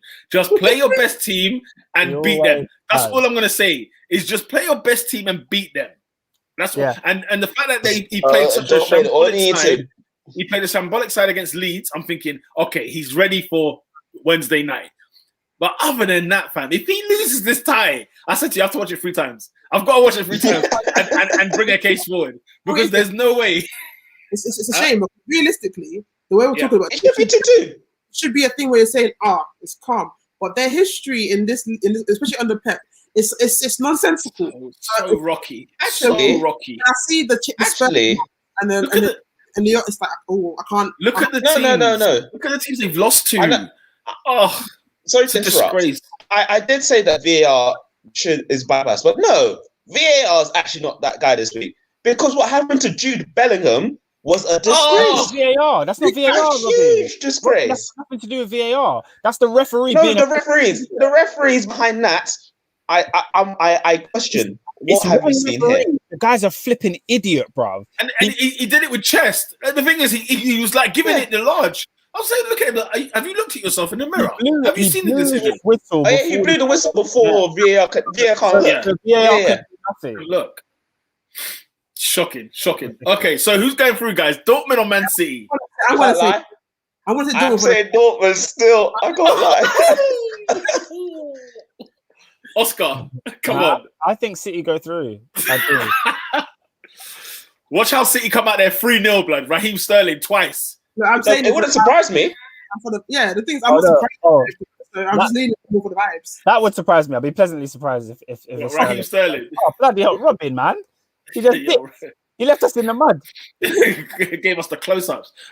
Liverpool, Real Madrid.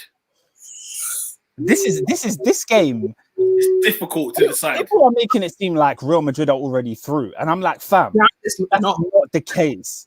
Like, I don't know, Oscar. I don't know. I feel like everybody overrates European teams. Like they see them perform well in the Champions League, and they think they can't be got at. Bro, Liverpool can beat this team 2-0. No, but I don't think they keep a clean sheet against Real Madrid. Yeah, Benzema with Kabak and Phillips. Yeah.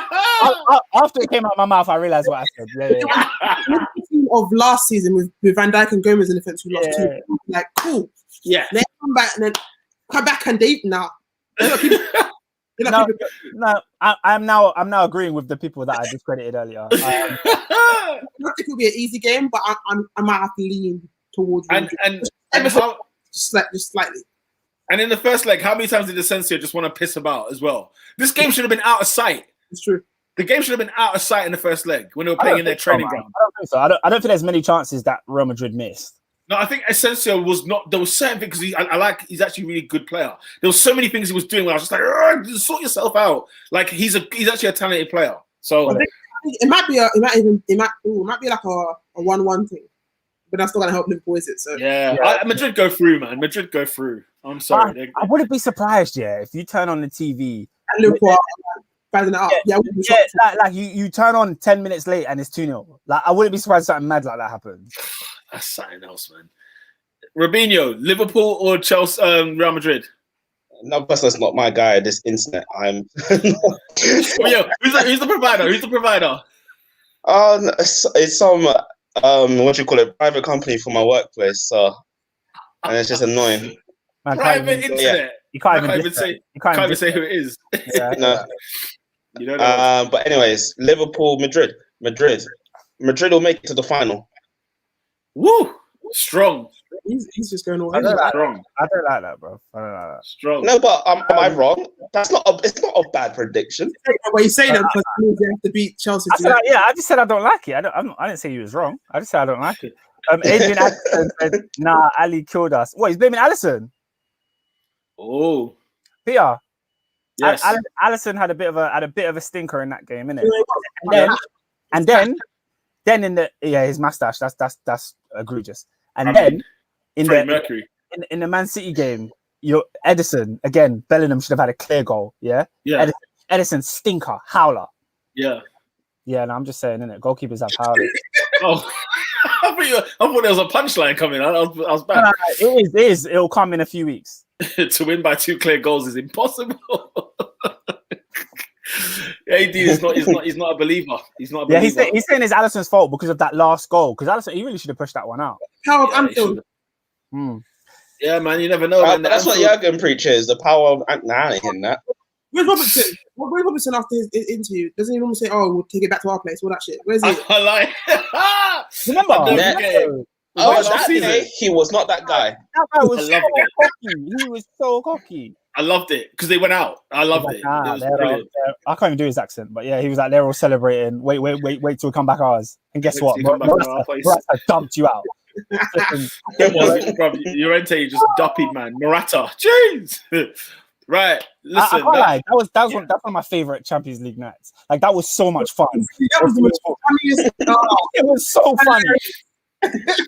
Oscar, can I quickly do the big games of the weekend? Just the big ones quickly. You can do. Wait, by the way, Arsenal, Slavia Prague.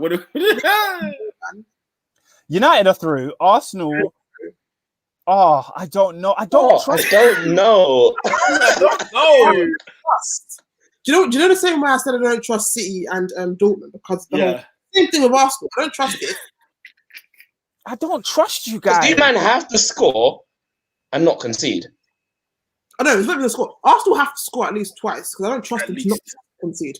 Yeah, at least twice. The thing is, I genuinely want Arsenal to win because I want that Arsenal Man United final. Like, I want that day. I want that day for the timeline. I really, really want it. Yeah, but I don't believe in your ability to get there. I just don't. There's no belief. Man United are doing their part. It's Arsenal that are not. Yeah, I know. It's true. I'm going for it. If Aubameyang starts, he wins you the game. You do your thing. If Martinelli starts, we go through. I'll say Arsenal because in it, why not? But realistically, it is. Adrian, same answer. We lost 6 in a row. He's shooting. I'm trying to help him, man. He's hurting, bro. He's hurting. He's talking about Adrian. The thing is, how is he blaming keepers for everything? Adrian next time. Bro, the year before, we didn't even talk about it. Wow. Oh my God. As if Trent was doing 6 on the night.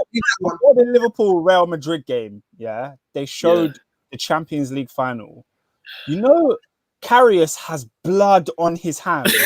Like, literal blood. Like, Oscar, I'm blaming Klopp. Do you know why? Oscar, Klopp bought him. No. Klopp bought him. They had Mignolet. And they bought him. First of all, he rolls the ball to Benzema. Like, he just gave it to him unprompted. You know we say unforced errors. Oh my God. It wasn't good pressing. No, he just rolled. Oh my God. The final goal. Just leave it now. Look, it's in the past. Hey fam, I'm getting flashbacks of that final. You know what's the hell? It's like we've not heard from him again.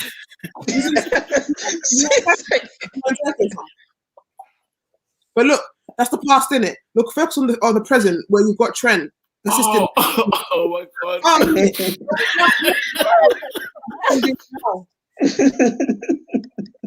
Hey, I'm Oscar. You know me. I have cussed goalkeepers in my day. I have rinsed my goalkeepers in their day. But that final alone.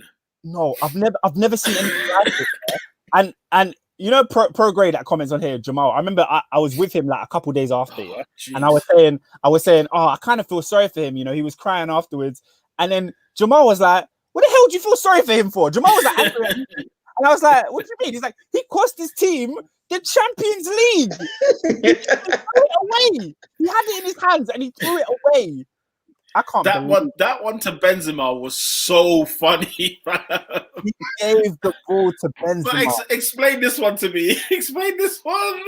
That one was funny. It right at him. And he somehow, I don't even know how you do that. He somehow pushes it in the net. Yeah, he pushed it in the net. Guys, I'm dead. I'm convinced somebody paid this man the biggest bag.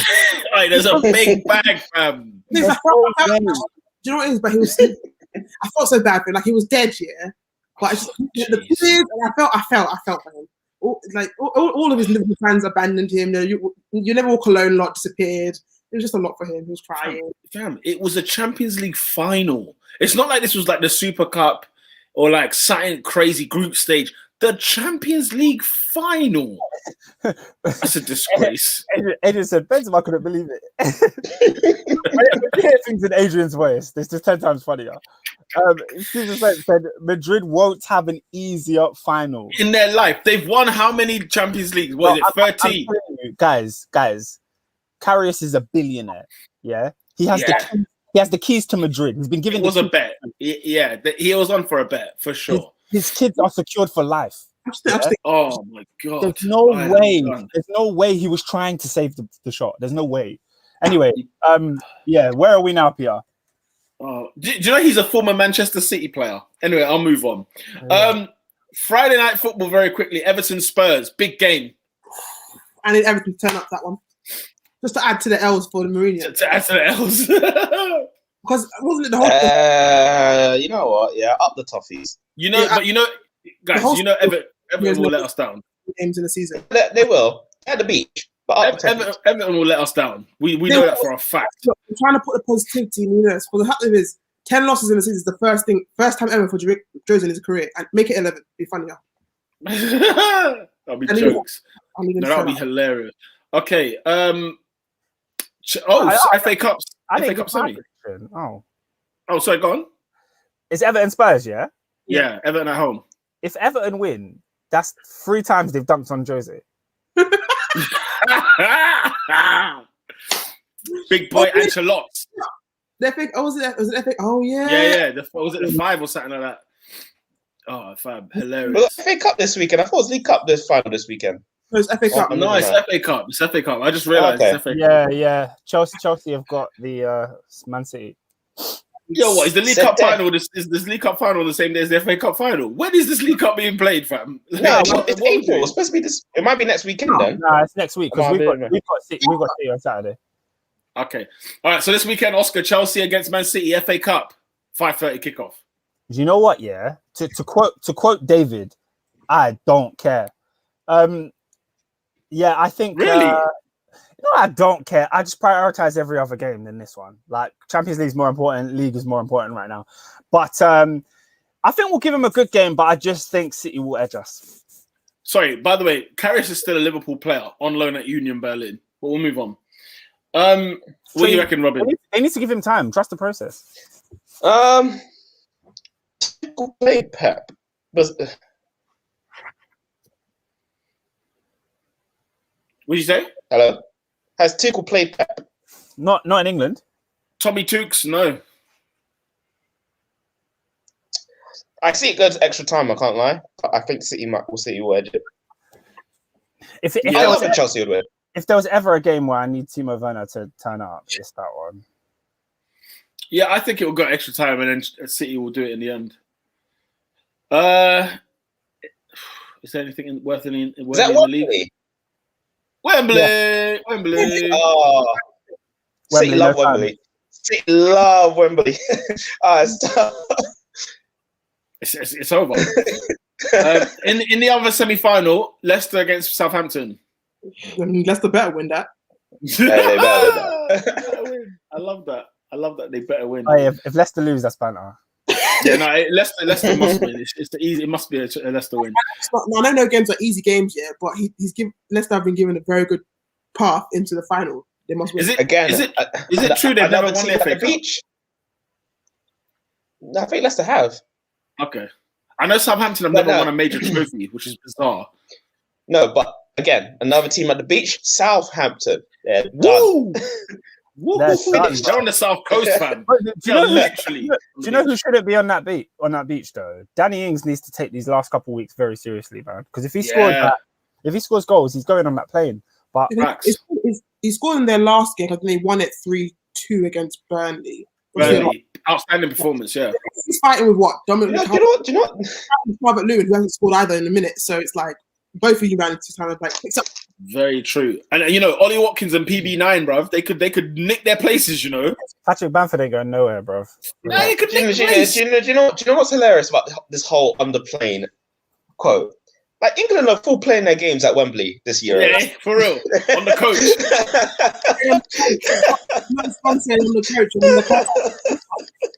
I said, get him on that plane. To where, fam?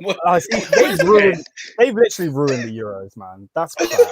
That's so crap.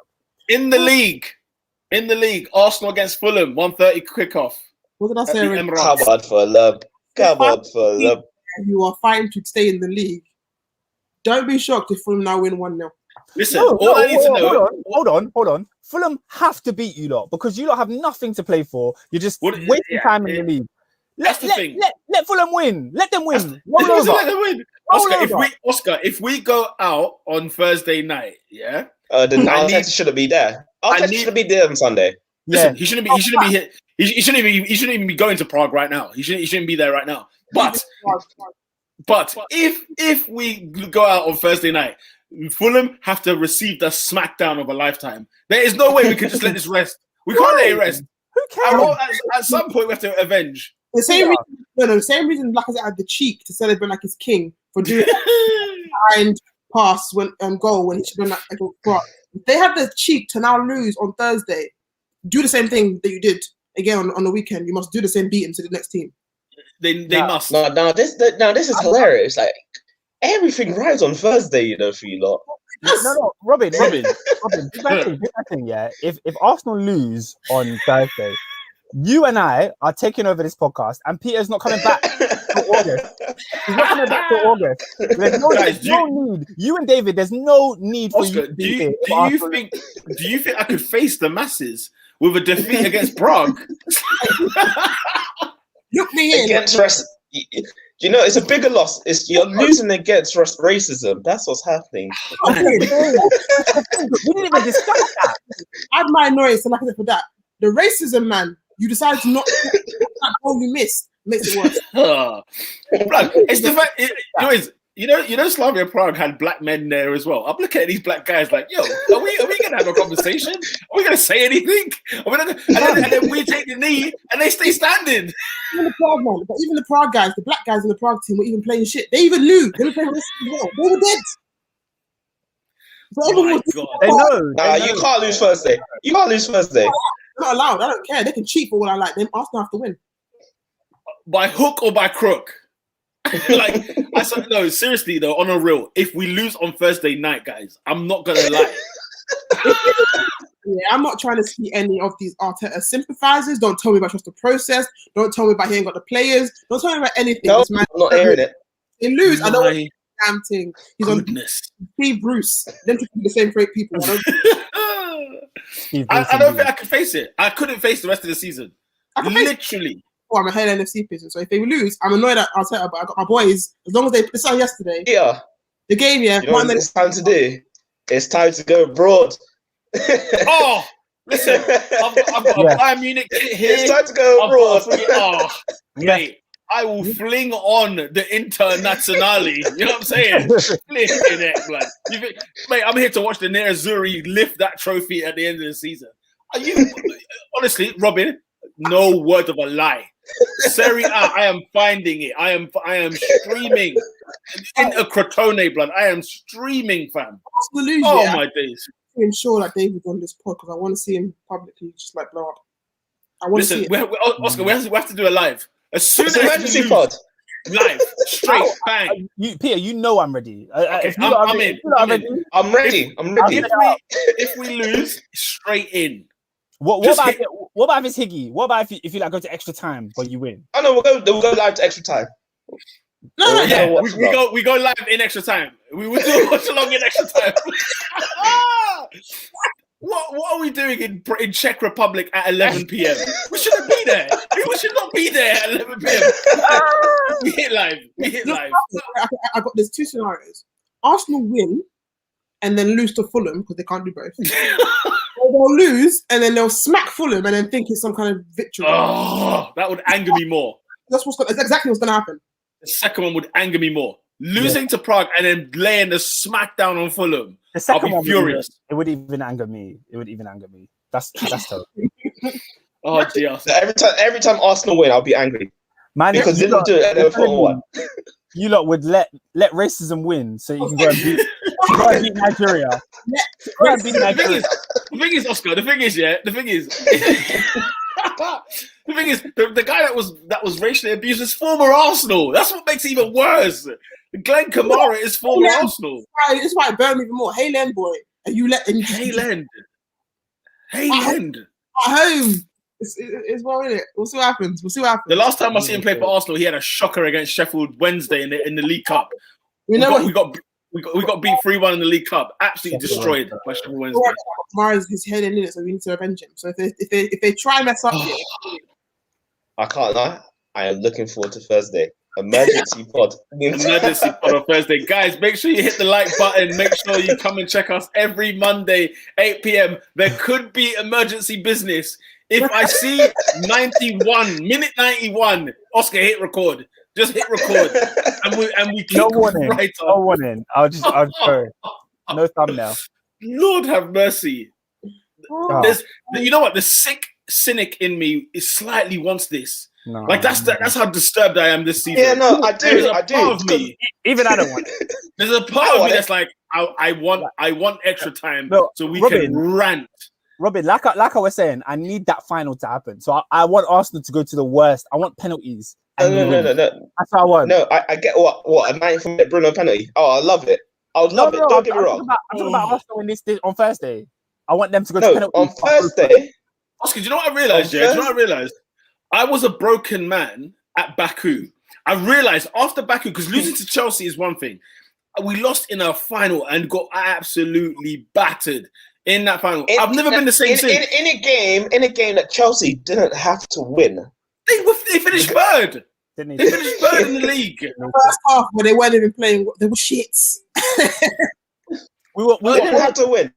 No, I swear, I haven't recovered. Since 2019 Baku, I haven't recovered.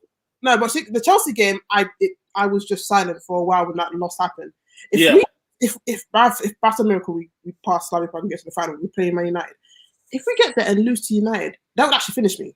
That would finish me. But the thing is, you will lose. Finish me. If you get to the final against United, you will lose. Oscar, we can't lose to Man United in the final. We can't. You will. And they will be second with nothing to play for, just like Chelsea were. No, Oscar, if we get to the final, we'll win. We're going on Arsenal, by the way, but let's not pretend that Ollie has broken his semi-final curse yet. I lie? He hasn't. and that's what's worrying me, because we can have Ajax or Roma in the semis, and Oscar, that's why I'm sticking it more on Arsenal, because you guys have the easiest route and you're pissing about. That's why. I tell you what, man. All the European routes that are there, both Champions League and Europa League, and Arsenal have the easiest route, and you're telling me you're pissed about. You know what, Oscar? No, but I'm not gonna lie. Yeah, if Man United go out in the semi-final, right, and Arsenal still lose to like Ajax or Roma, yeah, the pain is far less. I can deal with it. I can get over it. Ibuprofen and some paracetamol. I'll get over it. Manchester United losing to them in a final, guys. I remember when we lost to Liverpool in the final, 2001. It's a memory in my brain that is drenched in my brain. Even when I met Stefan Onshow, the first thing I said to him, "You cheat." It was the first thing. I first met him. I called him a cheat. He handballed the ball off. I can't forgive him. What I need though, you know the Vieira's last game when we beat them in the final. Game happened again. Oi, Lola. Lola. You need El Neni to put the Vicks on his chest. Lola. Do you remember how horrible we were in that game? We were awful against Man United. Ronaldo and Van Nistelrooy ran rings around us in that final. Yeah. I remember Ronaldo crying at the end of that game. Look, he couldn't believe it. And Rooney was pissed too. They were all they couldn't believe it. How the flip have we lost this final to this lot? Oh, man. Let's get past this for these lot on Thursday first, and then we can...